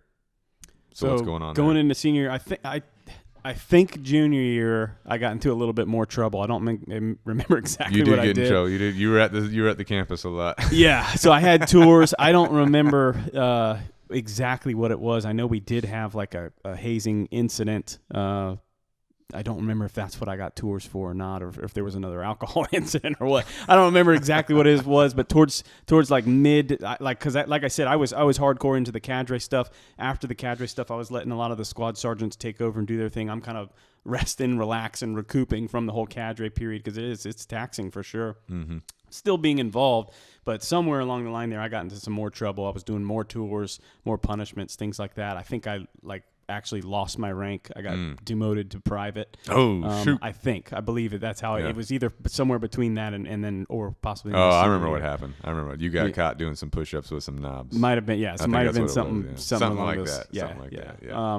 So is what it is. That happened, and then going into senior year, I was a senior private, and so basically I was like, I'm gonna just ride it out, chill out, be a senior private. I was still a little bit involved, like all seniors are issued a knob, right? That's like your mentee knob. You're supposed to mentor that knob. Yeah. There's still definitely some hazing that goes on with that. So I did have a knob. That was my mentee knob. I lived in an alcove, which means so those were like the corners of the battalion. Most rooms were 2 people to a room. Alcoves were 4 people to a room. So we had an alcove with some wild guys. And so there was 4 mentee knobs that were coming to us. Like they would do things like take our trash out, get our laundry, our dry cleaning and stuff like that. Like you were hardcore on your mentee knob. My knobs, I just gave them pizza. I mean, now there was balance, right? Again, this is where like balance comes into my life where now I'm like, I was not hardcore. So hardcore on the PT stuff. I was like, hey, let's lay back, let's chill out a little bit. I kind of wanted to be lazy, play some video games, that kind of stuff. So I was hazing them, but then I'd give them some pizza. You know what I'm saying? So there was a lot of that going on. So I pretty much just did that knob year. I was still doing the band thing, still playing the trumpet. That year, I think it was the summer before senior year. That's when you were invited. International. We went to Scotland. So in Scotland, they have in Edinburgh, which is the capital of Scotland, they do what's called a military tattoo. They invite bands from all over the world to come and do this performance on the Esplanade, which is like at their the it's like this medieval castle that's been around since, medieval times. Yeah. But they do like a performance and all these different bands. The Citadel had been invited several years prior. I don't know how long ago it was, but we were invited again. So that was the summer before my senior year. We got to go. I think normally people that had punishments didn't get to go, but I was just such a stellar. You were the best trumpet player. They yeah. wanted you. They requested you by name. Yeah, no, I don't know if that's exactly how it went. I don't remember exactly, but I ended up going, and it was a good time. It was we were there for a full month. They paid for us. They put us up in these dorms, like a college dorm there, and we performed every night. And then during the daytime, our time was our own to go explore Scotland, go to the Highlands, that kind of stuff. So that was a really cool experience. We got to meet with all of these other bands from different countries. The Jordanians were awesome. We got to smoke some hookah with those guys. Nice. They were pretty cool dudes. We were close with like these New Zealand dancers. They were in the same dorm room that we were in. Cool ladies. And it was a good time. Yeah, good time. Good to go. Senior year for me, a little bit. Obviously, I wasn't in the band, but one thing I do remember is I was still involved with the Knobs, and I was also a summer all guard. So when you are a summer all guard, a lot of juniors that are trying to be VA, they're like uptight around you, or sophomores are uptight around you. And one thing I remember very vividly, because I think that the Knobs might have not really liked me up until that point because I was kind of hard on them at the very beginning, but I also looked out for them, you know what I'm saying? And so one time it was a Friday night because there was a Saturday morning inspection the next day. Upperclassmen are out hanging out. The Knobs are in the battalion cleaning. I'm like, hey, the Knobs are here cleaning. I'm staying to clean with them. And so I called them down to do a sweep detail, and I wasn't being hard on the sweep detail. I was just like, hey, we got to clean up, so I'm just going to make sure we're doing it properly. Yeah. So it was like a non-PT sweep detail, just clean it, and made them do it a couple times. Yeah. But anyway, so of course. I remember very vividly the Knobs are sweeping the quad, which is towards the end of the sweep detail, and these two sophomores or two juniors, I don't know who they were from Tango Company, they walk in with Chick-fil-A. And they're eating their sandwich, they're drinking their drink, and they throw their trash right onto my quad, right in front of my Knobs, because they're like, hey, they're freaking Knobs, they can clean up my trash. Yeah. And I freaking like, hey, get over here, And I told my Knobs to stop, and they're locked up, and these freaking juniors or whoever they were, they froze, they freaked out. Yeah. And they came over to me because at that point I was the battalion rep for the Zoo Crew Summer All Guard, so there was a little bit of reputation thing going on there, and I think they were trying to be VA. So they were like hustled over to me. I was like, don't freaking throw trash right in front of my Knobs that are cleaning. Yeah. These guys are out here cleaning. Don't throw shit on the floor. I said, go pick it up. And I made him go pick it up right in front of my Knobs. And I knew ever since then, and I could tell on their faces, the Knobs' faces, that meant a lot to them. Yeah. That I was not tolerating just them being treated like shit by other people. Well, that's the thing a lot of people don't understand, too. Like, a lot of people are against the hazing, saying, oh, we got to stop the hazing, all that stuff. Like, yeah, we hazed the Knobs, but, like, they were also like, those are my Knobs. You know what I'm saying? Like, hey, nobody else is going to mess with my people. Like, the hazing is part of that brotherhood, and I think you see that as a Knobs, like when upperclassmen step up for you, and you're like, oh, shoot, okay, this isn't just about, like, yes, they're hazing me, but it's because they care about me, you know what I'm saying? And so, like, that's huge. And, I mean, there's definitely tons of leadership lessons to be learned in that kind of stuff. Yeah, my Knobs also knew, they could come talk to me if there was something going on, because I'd also counsel them about schoolwork and stuff like that, But anyway, so that was a big deal to me. I was like, oh, I saw what was going on. That was just kind of like my gut instinct to do that. And I was like, okay, that was pretty cool, And then also when I was a senior, I had because I was in the Navy contract program, there was a colonel there at the time in charge of the program, and he kind of set the stage for me for a lot of stuff later on in life. So just want to shout out to him real quick. Won't say his name, but just shout out to him for he knows who he is if he's listening to this. But he was the senior naval instructor at the time when I was a senior back in 2013, and he kind of laid out financial discipline. Which is a huge deal. Yeah. So he forced every Navy and Marine Corps contract senior to take the Dave Ramsey Financial Peace course. We also took a YNAB, you need a budgeting course, and some other courses on financial discipline. And he kind of set the stage for me. Like, hey, you guys are about to be active duty commissioned officers. You're about to start receiving paychecks. Yep. Make sure you set yourself up for the future. And I did have loans from college because the Navy contract did not cover everything. So I had, I think it was like $75,000 in loans that I had to pay back, and he just set the stage right up from the get-go. Don't go out and buy that new car. Don't go out and just blow your money. Yeah. Be disciplined. Think about the future. So we talk about investing, talk about financials, and so to me that was a big deal. That's he huge. also did leadership lessons too, but I'm just thankful for him because he kind of set the stage for me, built some good habits in me. You know, a lot of people were complaining, I don't want to take this freaking financial peace course, the freaking Dave Ramsey, blah, blah, blah, blah, blah. And I was kind of like, hey, I'm actually glad we're doing this. Yeah. You know?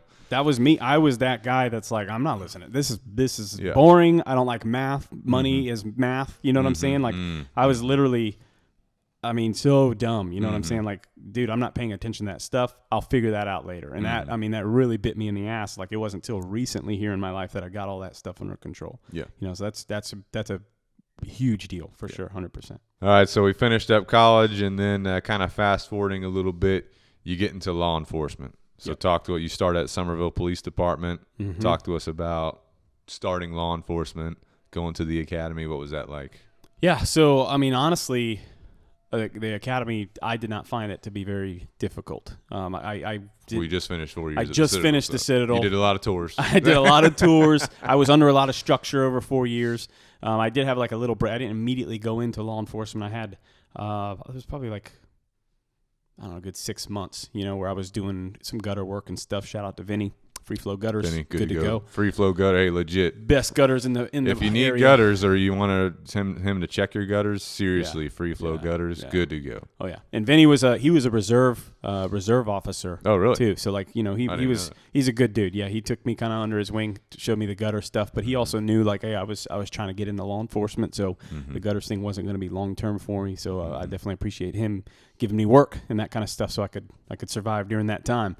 But got picked up by Summerville Police Department, and then so like basically how it works. Some states you have to send yourself to the academy. Here in South Carolina, an agency has to send you to the academy. So the agency has to hire you, and then there's like a period of time where they're doing admin stuff. You're getting issued, your equipment, all that kind of stuff, and then you're just entering like tickets and stuff, until you can go to the academy. I don't remember how long that process was for me. Couple of weeks, maybe like a month or two, that I was just basically sitting at the police station, putting in ticket information or whatever. And then the academy is 12 weeks. So finally went to the academy, did 12 weeks there. You would get to come home on the weekends. So like it wasn't super, super intense. It was kind of paramilitary structure. You did stay in like a dorm type scenario. You did have to wear a uniform. We marched in formation, had to report at certain times. So there was like some military structure, but nobody's yelling at you. Is it mainly like classroom, or is it partial classroom, partial it starts live instruction? Mostly, from what I remember, you're starting out a lot of classroom because you got to learn the legal stuff, right? Like that's the big stuff is you got to learn like the laws, how to enforce the law, that kind of stuff. And then you have a DT section, which was defensive tactics. So now you're learning how to defend yourself, different armbar techniques, how to take a perp down, right? Which to me, felt a little bit outdated and that kind of stuff. So urban survival training. A little bit of that stuff. Some of it was good that I kept, and some of it was just not practical. Some of the techniques and stuff. And so is what it is. And then towards the end, you're doing more scenario based stuff. So now once you're getting a lot of the legal stuff out of the way, you're focused on scenarios. So like you got like simunition guns. You know what I'm saying? So you'll have like airsoft guns or whatever, that kind of stuff they'll put you through. They had like this little village that like with trailers and homes and office buildings, that kind of stuff, and you would just go on fake service calls. You know what I'm saying? And so like someone would say, hey, respond to this because there's a neighbor dispute or whatever, and two dudes would be arguing. You got to try to de-escalate. Maybe somebody pulls a gun, a knife, or whatever, and how do you react? So it's like, and a lot of their scenarios were just crazy, right? So it was like, obviously, every scenario you go to was like worst case scenario. You're like, holy crap, almost like, I don't know. I don't want to say they're setting you up to fail or whatever, but it's just the extreme, right? So like that was prepare you for real. Yeah, I think kind of like our apprenticeship. Kind of. But there was like, to me, there was a little bit of a downside to it as well. It's like, I wish they would have done a little bit more of the realistic stuff, because you do come out and you're like, dude, everybody's going to kill me. Everybody's here to murder me. You know what I'm saying? When really that's not the case. You're most of the time dealing with regular people, that are just having a bad day or just have a problem that they need solved. You know what I'm saying? So coming out fresh as a 22-year-old, you know what I'm saying? I was definitely that mentality of like, holy crap, everybody's out to get me, you know, and that definitely wasn't the case. So like there, I think again, should have been a little bit more balance. Like this is where like I look back on things where balance is starting to come into my life. Everything's about balance. You know what I'm saying? But overall, Police Academy, good to go. No major issues. I know one thing I struggled with was shooting a pistol. Are you serious? Yeah. Are you serious? Oh yeah, 100%. And like, I mean, we grew up, you know, you and I grew up shooting guns and stuff, but a lot of it was like rifles. I understood how to get a sight picture, that kind of stuff, you know, and I was good enough on a rifle to shoot cans, shoot squirrels, that kind of stuff. But I didn't have a lot of real experience on a pistol. You know, we would shoot pistols, but we didn't shoot a lot of pistols back then. We didn't. You know, we had a couple of people that had pistols that we would shoot them, maybe revolvers, but like no instruction on those. But also things. the type of shooting we did was like not. Yeah. Oh yeah. You just not go legit shooting. Stuff, you know? Like holy shit, you know. So that was a struggle. So like, I mean, I remember I was issued my first pistol was a Glock 22 40 caliber. It's a 40 caliber Glock, and that was your service pistol. That was my service pistol. I actually have that. I have that pistol here to this day. I remember going to the range, and I'm like, I've been around firearms. I was a little cocky about it. I'm like, yeah, I'm gonna be good to go. No issues. You know what I'm saying? And so like we're shooting this. It's literally a plate, like a dinner plate, like a paper plate. You know what I mean? Like it's a small circle. We're probably, I don't know, 10 feet, if that, maybe less. Probably less than 10 feet, really. And I can't hit this plate. You know, like my grouping is good. My grouping is good, but it's like way low and to the left. So, you know, me being kind of cocky, I'm like, hey, you know, I'm talking to the guy that issues. I'm like, hey, I think my sights are off. Like, hey, look, my grouping's good, but I can't hit this plate. And he's like, let me see this thing. Now, this guy, he was on the SWAT team, which we at Summerville is called ESU, Emergency Services Unit, but it's a SWAT team. He was on the SWAT team. Awesome shot. This is firearms. at Summerville. This is at Summerville. Yeah. I think this is like definitely pre-academy. So I haven't gone to the academy. Because you have to like qualify with the agency. Then you go to the academy. He takes that thing, bang, center, right in the middle of the pie plate. He's like, yeah, I think your sights are good.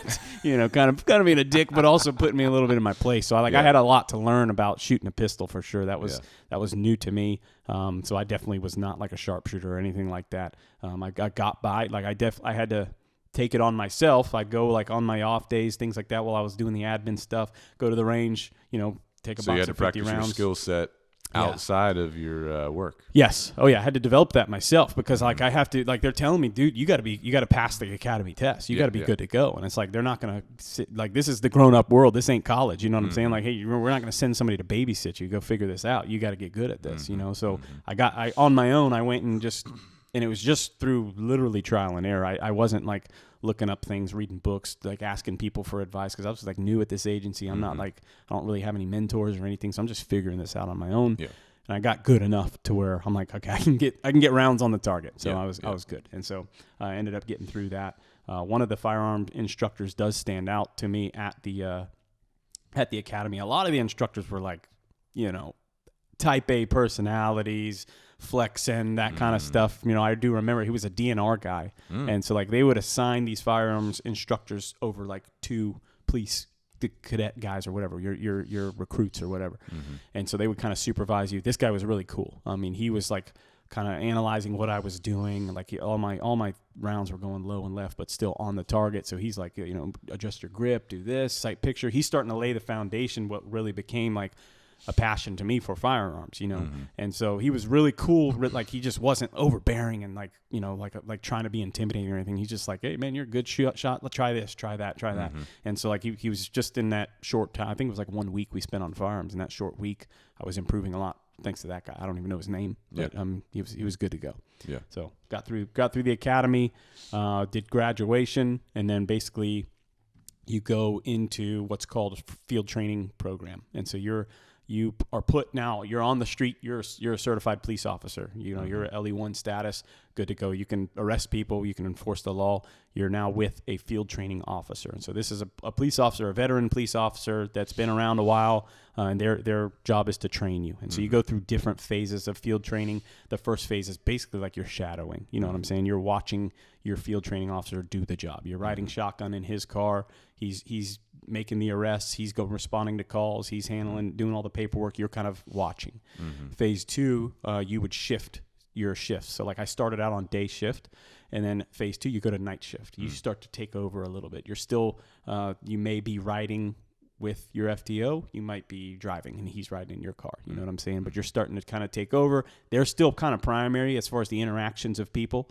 And then you would you'd go off to your next phase. You go back to your original field training officer. At that point, you're starting to take charge. You're driving. You're using all your equipment. You're interacting with people. Your field training officer is going to step in if needed. You know, if you're messing something up, which you will, you do. Yeah. And so like that's a whole process of getting you ready to go. And I don't remember how many phases there are to that. Five phases, something like that. Yeah. Once you get through each phase, and there's definitely mile markers you got to hit. You know, like if you're having continued safety issues, you know what I'm saying? Like you're you know, I don't know, you're just being unsafe, you know what I'm saying? Then they can fail you and you can push you back a phase, or they can just all say, hey, this ain't going to work out. You know what I'm saying? But yeah, once you get out, then you're assigned to a team. I was assigned to team 1 night shift, and you're on your own at that point. You're patrol. Yeah. You're a patrol officer. You're flying solo, you know? So what's that basically, what's a normal shift look like normal, you know, Yeah. like what's major responsibilities on patrol? So, I mean, you're basically doing everything. You're doing a little bit of everything. So, I mean, on patrol, you work a 12-hour shift. I know some agencies do it differently, but we did 12-hour shifts. You're doing 6 p.m. to 6 a.m., and if things are slow, you're patrolling. You know, you're patrolling the town. You're making sure you're driving around, looking for looking for criminal activity, making sure businesses are, you know, not getting broken into, houses aren't getting broken into, make sure there's not, you know, unnecessary loitering going on in so areas. Your patrol routes include commercial areas, they include neighborhoods. Yep. You're just you kind of pick where you're yeah. going. Well, you get a zone. So like, okay. So you have a team. I think. Well, I mean, we were stacked when I first started. We had like 12 people, something like that, on a team. That reduced at some point to like half of that. Like we were rolling with 6 people, but you'd be like, you'd have like a north side zone, northeast, northwest, southeast, southwest. That would be your zone, and you would patrol that area, right? So like obviously you could go into other zones if another officer needed backup, that kind of stuff. Sometimes you'd have multiple officers in that zone, so you're working to get, you kind of got a zone partner, but you're sticking to that zone. Like the north side was a lot of commercial stuff. You got like Walmart, a lot of shopping centers, Azalea Square, all that kind of stuff. So you're really watching the shopping centers, and then the few neighborhoods that were on the north side. South side's a lot more neighborhoods. So you're really just in the neighborhoods, that kind of stuff. You know, you're interacting with the public, and then you got service calls. So somebody might call 911. Hey, I heard some weird noise in, you know, my trash can or whatever. I don't know. Any you ever stumble upon any teenagers getting after it? Oh yeah, in a dark, quiet place. Yeah, all the time. So like it's now Nexton, right? Oh, yeah. But there was a road called Light Road. It was a dirt road. You'd go down to like a dead end, and it was supposedly haunted. There's a lot of like Summerville. You can look it up. It's online. A lot Pretty of lure intense. behind it. But that was like the spot. Now there's neighborhoods there. There's so neighborhoods you there. better be careful. I wonder if there's been any ghost sightings. But probably. There's definitely some weird stuff that goes on back there. But it was like that's where the teenagers would go. And I mean, myself included, when I was a teenager, I'd be back there. You know what I'm saying? So I knew that road very well. So yeah, like we'd run into that kind of stuff. But it was also like a drug area. Like people would go back there to deal drugs or to partake in drugs and that kind of stuff. So I was never big into like busting the teenagers. If I see them back there, I'm saying like, hey, look, guys, this ain't a good area to be. You know what I'm saying? And to just shoo them on their way. So but you yeah, was a good cop. You weren't the bad I mean, a balance. You got to have balance. You know what I'm saying? Yeah. But yeah, I mean, I like to think I was a good cop in most things. You know what I mean? But so whenever you kind of progressed through patrol, then you went into a specialty. You ended up in detectives. Can you talk to us about transitioning into detectives real quick, and then what you did, as much as you can talk about? Yeah. So I was on patrol. I think it was like 2 years. The way things were going, like just the whole dynamic in law enforcement as a whole, but also at that agency, there was a lot of turnover. So, you know, people were either just getting out of law enforcement because they didn't want to do it anymore, or you had a large group of people that were retiring. There was a big group of people that were like leaving to other agencies for, you know, more money or other opportunities, that kind of stuff.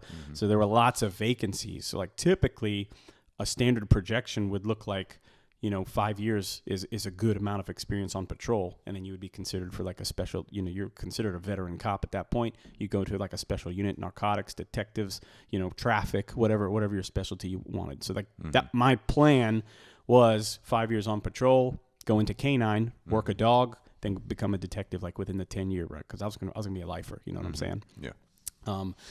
So probably I did in that time I became an FTO within a like 2 years or so. I became an FTO, so I was training new police officers. I was like one of the senior guys on the team at the time because of the amount of turnover that we had. I had joined the Honor Guard, which they oversee like funerals. They'll attend when there's line of duty deaths, or a retired officer that passes away. They'll do taps. They do like the gun salutes. What do you call it when you carry the casket? Pallbearers, right? So they'll do all that kind of stuff. So I was part of that unit. And then I also joined ESU. So I joined the SWAT team as well. And then probably, I don't know if it was like 3 or 4 year mark somewhere in there, there was an opening for Canine. And then there was also an openings for detective. So there were two at the same time. Both were like goals of mine. So I applied for Canine. That was my I was like, I'm going to do it. I actually applied for both of them, for both the detective, going for the Canine. In that time, like in order to be Canine, you had to kind of get with the Canine guys. So I was also on my free time, I was going to the Canine trainings, getting in the bite suit, letting them send the dogs on me, that kind of stuff, laying tracks for them. Like that was just stuff I was doing as a patrol officer on the side. And then at this time I had Vader. I did have Vader. I think we had Lola as well. And so the discussion that me and Kelly were having, we were married now.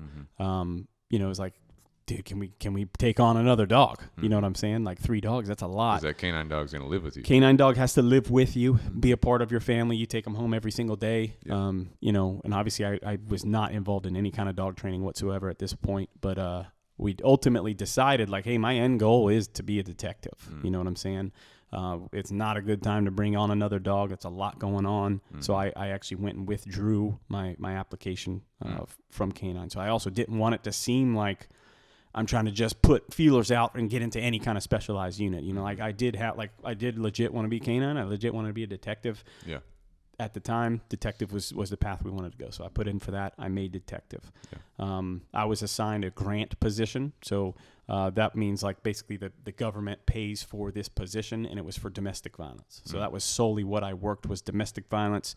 And then it eventually turned into like sexual assault. So I was primarily working just any kind of domestic violence, sexual assault, and then that would include like kid cases as well, like cases against children and things like that. A lot of that was wrapped up into that domestic violence stuff. So I don't know. That was probably for a year. I was just dedicated to that kind of field. When you're working with these cases, obviously it's not easy on someone, especially being in your town. Yeah. I just want to shout out to all law enforcement real quick because, if you don't really know law enforcement, they're out there, they're patrolling your streets, they're taking care of criminal activity, they're also just taking care of people. For sure. And then they go home at night, and it's like home is 10 minutes away, 20 minutes away. So they have 20 minutes, then they're back home, and then 20 minutes they're back at work, and it's like all this crazy stuff's happening all the time. It's taking a toll on the people. So just want to shout out to law enforcement for being a service to our communities. Yeah, because it's not easy.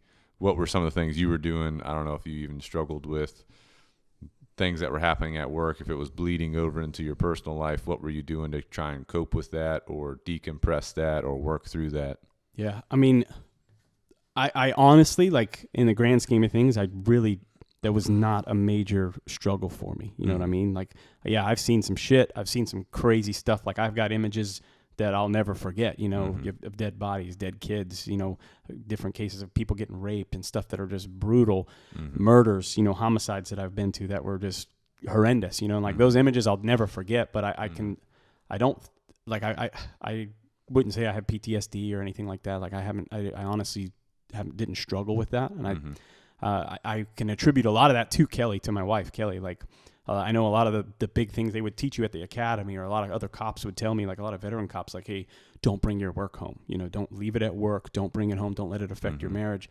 And I kind of did bring my work home. And I think like Kelly, and I mean, it's hard whether or not you would recommend to a cop to bring it home or not. And that just depends on your spouse. Like Kelly was very good at letting me dump some of that stuff and telling her what I went through, like what I witnessed. I'm like, oh my gosh, worked a teen suicide that was pretty traumatic to me. Like it just stuck. I'm like, holy crap, that was heavy. And I was able to that night talk to Kelly about it. She, helped me deal with that kind of stuff. So I know that was probably taxing on her, but that I think helped me not be, I don't know, not get any kind of PTSD or anything, any trauma or anything like that from that kind of stuff. Yeah. But, I mean, it does take its toll, but I can definitely say I wasn't like affected terribly by it, I guess you'd say. I don't know. Anybody out there maybe listening that may be going through something, what do you recommend for them? Maybe they have a rough family member, or maybe they're having some bad thoughts, because you've dealt with suicide, you've dealt with a bunch of different stuff. Do you have any message for anybody out there that may be dealing with something based on your experience? I mean, it's tough because it's hard for me. Like I never experienced that. So it's hard for me, to relate to those kinds of thoughts of like depression or PTSD or things like that. Mm-hmm. But what I can say is like, you have to get help. You know what I mean? You have to talk, at least talk with somebody. So like, that's something that I'm more than willing to do. Like I have been in that job. I've done the job, so I can relate to that aspect of things. And like a lot of times just talking about it is helpful. Like I think maybe that's why I don't have any issues with that kind of stuff, is because I had Kelly to kind of dump that stuff. And then of course you have your team members, and I think it used to be, and there is still aspects of like, oh, well, especially for guys, you don't want to seem weak or anything. I think a lot of that stuff is starting to die off a little bit, and it's becoming more normal to talk about it. It's still a thing, but I think that's where you have to start, is you got to talk about that kind of stuff. If you are struggling, like it's a tough job. Law enforcement, military, first responders, like firefighters and EMS too, are ones that a lot of times get forgotten, or even corrections. You know what I'm saying? People think police and military, they're the only ones that are dealing with a lot of this stuff. They're dealing with this stuff as well. But I think that's where it starts, is talking to somebody. And maybe that means talking to a professional. Maybe it means talking to your spouse, a friend, somebody that's been there and done that. But that's where I would recommend you start talking about it. Good to go. So you kind of went through. How long were you in law enforcement from start to? So I did about 7 years full time. So up until 2018, I was full time. Did 7 years. And then when I joined Canine Revolution, that was 2018. And then I did 2 additional years as a reserve. So as a reserve, you're basically volunteering your time. At that time, I was just exclusively doing ESU, the SWAT stuff. So I was getting my hours doing that kind of thing. Good to go. So in total, like 9 years. All right, and then you came into dog training, right? Joined the revolution. Good to go. So coming into dog training, what was that transition like? Why did you decide to move from? Because you said I'm going to be a career law enforcement. Yeah. So why'd you make that change? I think there were a lot of factors. And it's kind of hard to say any one thing, but I mean, in the law enforcement realm, I think part of it was a little bit of burnout. I think I was getting burnt out. I mean, I wasn't like, it wasn't like I should have been getting burnt out. Maybe, I don't know. But it's only 7 years that I was doing. But I have also, like, my end goal was to be a detective, and I got detective, pretty early on, and I was doing that stuff. So I think there was an element of like I was getting a little bit burnt out there. Obviously the stress of the job, there was stress. I didn't feel it at the time, but I know now looking back that there was definitely some things that were stressed. Like, me at that time, Kelly and I had been trying to have a kid for several years, wasn't happening, and then boom, I get out, boom, we had Jackson, so I know that within a week of being a dog trainer. I mean, I'm pretty sure it was the weekend, like I got off Friday, boom, she got knocked up. So I know that was a factor, what I'm saying? Like, stress did play a role in that. So that was definitely a factor. And then it was something new, like I started working with Vader, with you, like you were working with me with Vader, that stuff. Like, I was just enjoying it. I was having a good time. You know what I'm saying? And then you approached me, and that became a possibility. As like, oh, could this be a career field now? Yeah. Like, there was definitely, at this point, there was risk for sure. You know what I'm saying? You were flying solo. I think you had one part-time employee that was helping at night, walk the dogs, doing the potty routine, feeding routine, that kind of stuff. But other than that, he's a law enforcement officer now. Is he really? Yeah. I didn't know that. Greenville, I believe. Nice. Greenville's good to go. Yeah. But yeah, like, I saw it as a risk. Definitely. I'm like, dang, I don't know. When you pitched it to me, I'm like, dude, this is a risk. I don't know. It's not like guaranteed income necessarily. It can fluctuate. It's commission based, that kind of stuff. But I mean, I think ultimately, like, I trust you definitely, and I grew up with you. I know you're like a natural leader to me. And, I was like, let's do it. I'm pretty sure you were like, let's do it, and then we had to convince Kelly. Yeah. Me and you and Lauren had to meet with Kelly a couple times. Yeah, put everything for down sure. on paper. Oh yeah. Let her. Oh yeah. But there was definitely like I had to convince myself first. Then I was ready to rock and roll at that point. And we had to convince because I mean, Kelly she likes the safety for sure. You know what I mean? And staying in law enforcement was safe. It was safe. You know, we had medical benefits. We had, steady pay. You know, we weren't by any means wealthy or anything like that. We did have a lot of debt and things like that, but we could sustain, you know what I'm saying? Yeah. And so I think she was definitely wanted to be safe. You know, this was the riskier choice, but sometimes you got to take some risks, you know what I'm saying? Good to go. So you joined the Revolution. What are some of your major memories from, your first year or two? As dog trainer, it was very similar to like getting into law enforcement. You know what I mean? Like, we had like you were coaching me, mentoring me along the way, but a lot of it was like trial by fire. You know what I'm saying? Like you got to figure. Like I draw back on the firearms experience that we talked about, the shooting stuff. It's like you got to figure this out. You know, like yes, I've got people that are mentoring me, teaching me stuff, but there's a lot of things that I got to do to figure this stuff out. So it was a lot of that, a lot of grind. I mean, we definitely were grinding. Because it was just us. We're handling.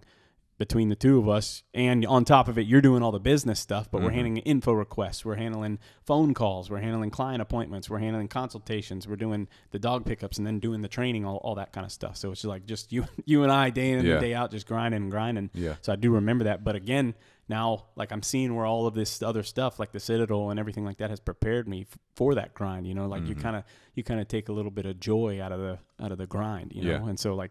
To me, I was having a good time. You know, even though we were grinding, it was. I very quickly became passionate about the work and helping the clients and helping the dogs and that kind of stuff. Yeah. Well, our first place we had a pool there. Yeah. And one of the things I remember about Chris is this is going to be a false story. It'd be a hot summer day. He's lying. I'll tell the true story. Go ahead. You go first. Go ahead. It'd be a hot summer day. I come out to the pool deck and Chris is out there. Butt ass naked. He's like, woo! Jumps in the pool. Oh, just had to get a quick cool off. Puts his clothes back on. Back to dog training. So here's the real story. The real story is I'm training a dog. Chad's training a dog. We're out on the pool deck. I'm just hanging out with it downstage. Chad goes back into the kennel to put the dog up. He's gone for a little bit longer than usual. I'm like, hey, you should have already had another dog out by now. He just comes busting out the kennel, butt naked, cannonball in the pool. Gets out. He's just like, okay, good to go. Got to cool off. Gets a dog, starts training. Well, he puts his clothes back on. I think he did anyway. Not all the time. Back in those days, it was just the boys. Just like me, you and Ben back then. It was a good time. You had to go to the bathroom. You don't have to go to the bathroom. You just go. You know what I mean? That was a good. We saved a lot of time. We were very efficient. Very efficient. Very effective. Very hot. Sweating a lot. Yeah. All right, so we get into the dog training stuff, and as time goes on. The team grows. Any major changes that you see as the team's growing? What are your thoughts as the team starts to develop, workload starts to increase, demand for service starts to increase? You know what I'm saying? Good to go. I mean, I'm like, let's rock and roll, baby. Yeah. I mean, I like it. I think like one of the reasons when in law enforcement, one of the reasons I became a field training officer was because I do truly believe that teaching something helps you to learn a skill better. You know what I mean? And so I know Kevin was the next trainer we brought on. You involved me in a little bit on helping him, and then even on the side, like when you're mostly involved in training him, he'd be asking me some questions. I'm giving input. I'm kind of like troubleshooting some of the stuff he's troubleshooting. So like for me, it was a learning experience as well. And then the more apprentices that we've brought on, the more involved you've had me get. And that's helped me to kind of shape my skill and kind of round myself out as a person. Yeah. And like, the other thing that I truly value is like the personal development stuff that we did. And we started that just, you and I just reading different books about dogs, about, human interactions, different things like that. And that's just made me a better person. And I truly value that. That's not something I've ever done in law enforcement at the Citadel. That's like, I've not even been thinking on that level about like, hey, how can I make myself a better person overall, whether that's health, fitness, just communicating over, just how to talk to people, that kind of stuff. Yeah. So like as we started to grow, that's something that we've been leaning heavy on just to develop ourselves as people all around. And that's something I truly, truly valued about the process for sure. Yeah. And I will say, like we talked about your last year-end eval, from my viewpoint, your personal development has dramatically increased in as far as teaching other people, communicating very clearly, debriefing, breaking down scenarios, and that just comes with time. Yeah, for sure. But you've just, taken off like crazy, being a true leader, and true impact of the team. So good to go. We're going to start wrapping this up here. A couple more things I want to talk about real quick.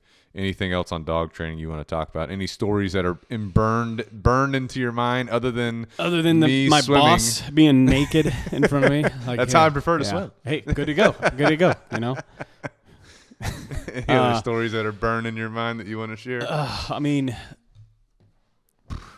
there's been tons of stories. You know what I mean? Anything in particular? It's hard. I don't know. I mean, I remember this is just because it's fresh in my mind. It was mentioned, but we had this big kennel. I think it was like for airplane. It's travel from someone that or shipped their dog from Hawaii. Yeah. To so us. huge wooden kennel. That was like the beast kennel. And so like we had a dog that we put in there that was a beast. He was huge. He blew out. Diarrhea. Horrible. I mean, it was just. This is a big wooden kennel too. Huge wooden kennel, and I mean, I'm talking like layer. Like when you open it up, the dog, and this is not a small dog. Like this dog is huge, but his like full entire paw, like up to his ankle, was just shit. And we're opening it, it's just pouring out. There has holes on the side. It's seeping out. I'm like, oh my god. And I'm thinking, I think he was training at the time. I don't know. I don't remember, or he was boarding, or it was my dog though. Yeah, like I trained the dog, yeah. and I'm like, I'm going to be responsible for that. I have to clean this. Like, this falls under my, and I'm like looking at you like, dude, what are we going to do here? And you're like, fuck it. Let's just burn it. So we just haul that big ass wooden kennel out into the yard, light it on fire, and rock and roll. Good to go. But we were talking about burning a kennel because of a recent blowout that we've had, and that just made me think of that story. But. Yeah. Good times. Good times. It was a good fire. Yeah. It had a little different smell to it, but it was a good fire. It was very flammable. All right, so I want to go into something I like to talk about, routine. So let's talk about your morning routine today, and I'm sure that's changed over time. But what is your typical morning routine in today's world? So I like to work out in the morning. I actually just tweaked my routine a little bit. So, but I get up at 4 a.m. What'd you tweak? I tweaked when I'm working out. Oh. Yeah. So normally I'm getting up at 4 a.m. By 4:30 I'm hitting the gym. I got a treehouse gym on my property, so I just walk out the front door, boom, in the gym. Good to go. Good to go. Like it. And so I'll work out from 4:30 to about 5:30. After that, typically. So you tweak something. So what I tweaked. So like normally after my workout, that's when I'll do like my preparation for the day. I'm eating my breakfast. I'm maybe having my coffee, doing any reading that I got to do for our personal development, checking the schedule, mapping out all my routes for the day. All that kind of stuff is what I'm doing during that time. So now I'm getting up at 4. I'm doing that stuff right off the rip. So now I'm eating first. So like that was one thing I was working out like on an empty stomach, which it never really affected me. But now that I'm eating ahead, like I can definitely feel I have more energy, that kind of stuff. More power. So, more power. So I'm eating first. I'm doing all of that admin stuff, getting set up for the day. And then I'm trying to go like at around 5:30, I'm working out now. So that'll take me to 6:30. Now around this time of year, the sun's coming up. So now I can go on a run, So previously it was too dark to run on the trail. Yeah. I don't want to get, like a wildebeest come out and get me or something. I don't know. Not that I'm scared of the dark. I thought you were the wildebeest coming out. That's what they say. That's what all of our people say. But yeah, so I've done that so that I can start running. I'm trying to put just a little bit, not too much cardio, just a little bit of cardio into my workouts. Mostly what I'm doing is like lifting stuff. But yeah. Are you still doing the Invincible Athlete? I'm on the last week of that. I'm on the last week of the Invincible Athlete. So Chris is doing the Juju Mufu Invincible Athlete program. How you like it? I like it. I really do. So I'm it's a doing 4-day a week or a 5-day a week? I don't remember. It's it depends on how you do it. There's one that's like you can do 2 workouts in one day. Yeah, so I think that with that it's 5 days a week. Yeah. But I started it based on your recommendation after I kind of jacked up my shoulder, just doing some straight up lifting stuff, bad form, that kind of stuff, whatever. So kind of strengthens the core, a lot of back stuff. I like it. I'm digging it. About to wrap it up and then go on to something else. Might do some more Pat McNamara stuff and then go back to Juju Mufu. I don't know. Yeah. So we'll see. Good to go. So you get that done and then what? You finish your run?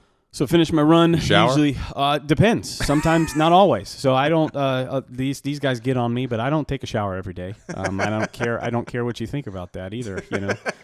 Is what it is. I think we as Americans, I think we overshower, and it weakens your body. Well, once the clients start complaining about your smell, then I have to start enforcing some shower Hasn't happened time. yet. But it hasn't happened yet. But you say that too. You even with your 2 showers a day, you're telling me you don't get stinky throughout the day, especially in the summer. So I'm like, hey, I'm already getting dirty. I'm already sweating training these dogs. So I'm like, what? Whatever. Yeah. So no, I don't shower every day. Maybe every couple days. It's not as bad as it used to be. It used to be like maybe once a week. I'm doing it more than that now. But yeah, maybe I'll take a shower. Maybe I won't. But usually by 7, I'm waking up my son Jackson. Wake him up, get him set up, get him some oatmeal, maybe some grits, get him some breakfast going. We hang out for a little bit. You're eating again too at this point? No.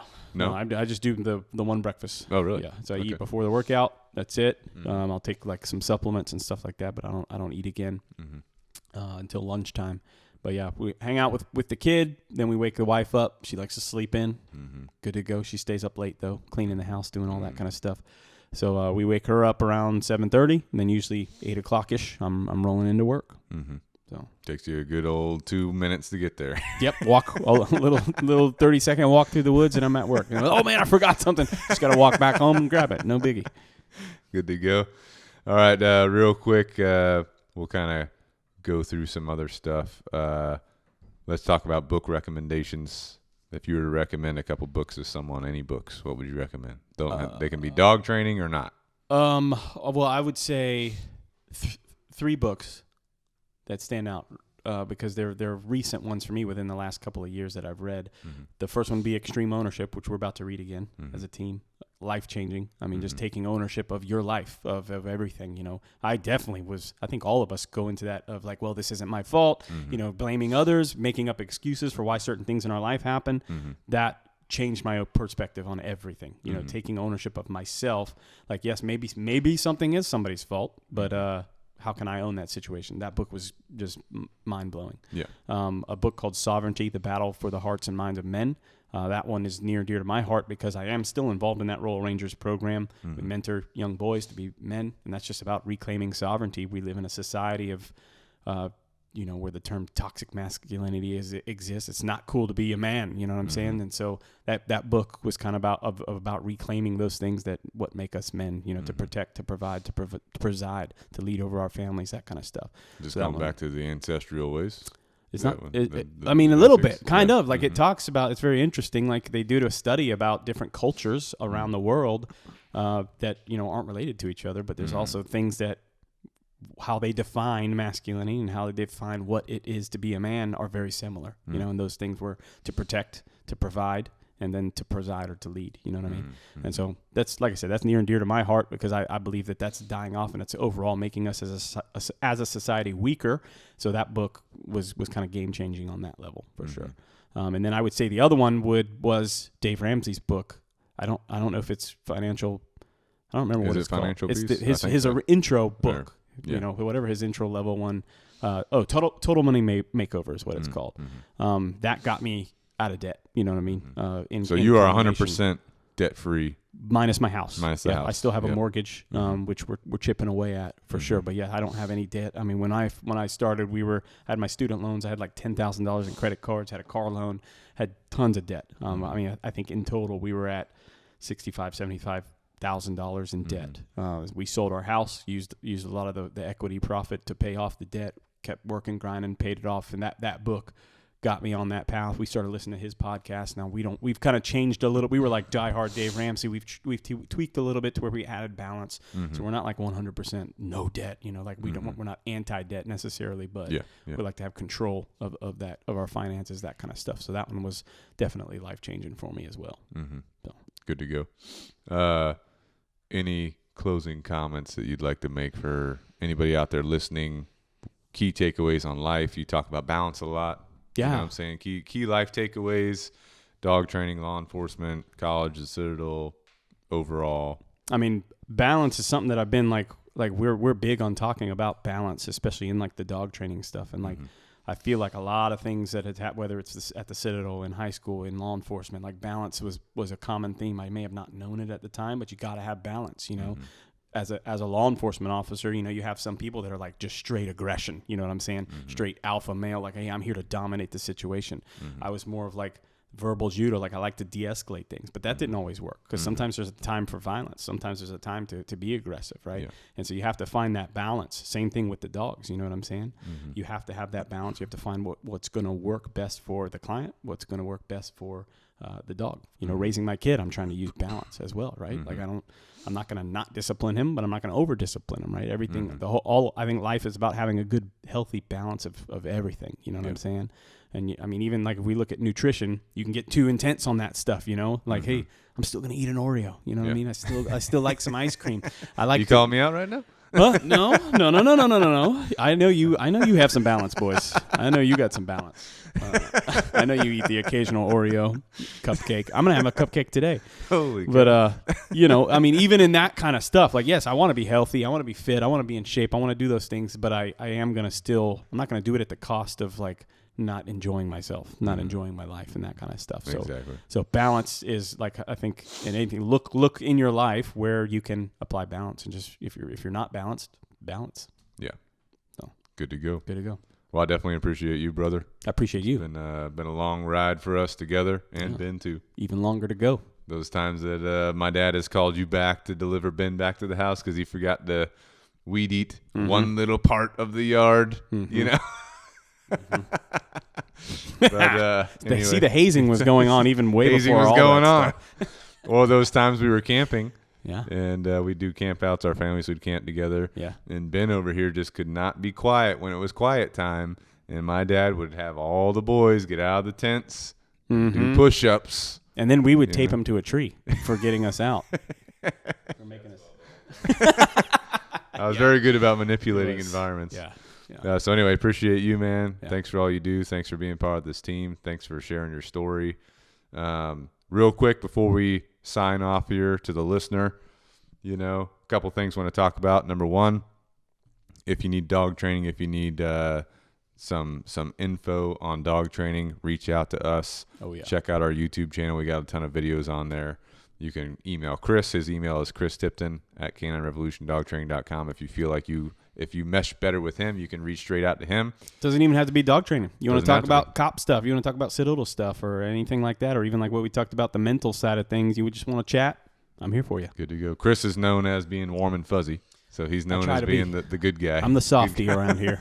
Somebody's got to be the softy. So you can check that out. We also have some new T-shirts available. Oh, yeah. Thanks to Chris's wife, Kelly. She yeah. actually joined the revolution, too. She's on the crew. She's About on the time. team. She's in the background. So she's the major moving piece with the apparel stuff, and we are officially on Amazon now. We've got 2 shirts on there, 3 coming out. So we've got our Canine Revolution apparel shirt, which is our standard logo.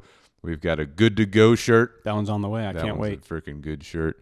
Then we have an Iron Revolution shirt coming out. So go on to Amazon, type in Canine Revolution apparel. You'll see those shirts pop up. If you sign up for those, you'll be supporting the podcast. So if you guys get those shirts, not only are they good, are they comfortable, are they enjoyable to wear, are you supporting a good cause, but you're also supporting the podcast. You're also supporting rescue dogs that come into our training programs. We use those funds to help pay for some of their expenses in training, okay? Also, Chris talked about extreme ownership, so I'm not trying to be on a caveat here, I'm not trying to be cliche or anything, but Jocko, Dude. you know, we use his products. I'm drinking the Go today, the watermelon, the whoop-ass watermelon. This is the Travis Mills signature flavor. What are you drinking? I got Jocko's signature flavor. Jocko's I got signature flavor. Jocko Palmer. Good to go. So, you know, we do have a promo code for Jocko supplements. It's Singer101. That'll get you 10% off. And, hey, one thing about the energy drinks, Chris talked about being healthy. Energy drinks that are most common, Monster, Red Bull, you know, Bang. Those things, they got like 400 milligrams of caffeine in them. Give you a heart attack. That's not good. They got bad artificial sugars in them. That's not good. One of the things I like about Jocko's products is they're clean. You know, he's using monk fruit to sweeten his products, you know, 95 milligrams of caffeine, not overdosing it, you know what I'm saying? So the average human should be having no more, maximum 400 milligrams of caffeine a day. And if you drink one Bang or one Monster, that's it. Yeah. You know what I'm saying? So you got to be really careful. So that's one of the reasons why we like his products. Also, we believe in his message. He has helped me develop myself as a leader and develop this business through his book, Extreme Ownership, through his podcast. So just shout out to him. So we believe in supporting good causes. Yeah. So if you guys want to support good causes, good messages, good people. And it's all made in America. Also, it's all made in America. Hello. 100% made in America, bringing manufacturing back to the United States. So we want to support that kind of stuff. So if you guys want to support that stuff too and get some good products, you can use the code SINGER101. You'll get 10% off. So good to go there. All right. So you got the apparel, you got the dog training, you got the Jocko products. All right. And we just want to thank you guys, the listener, for your support by listening to this podcast, by subscribing to it. You are supporting us. You're letting us know that, hey, you appreciate what we're putting out there. So we'll continue to bring good content to you guys.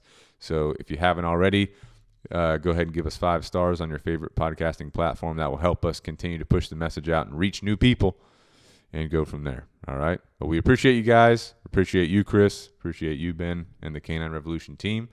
And until next time, out.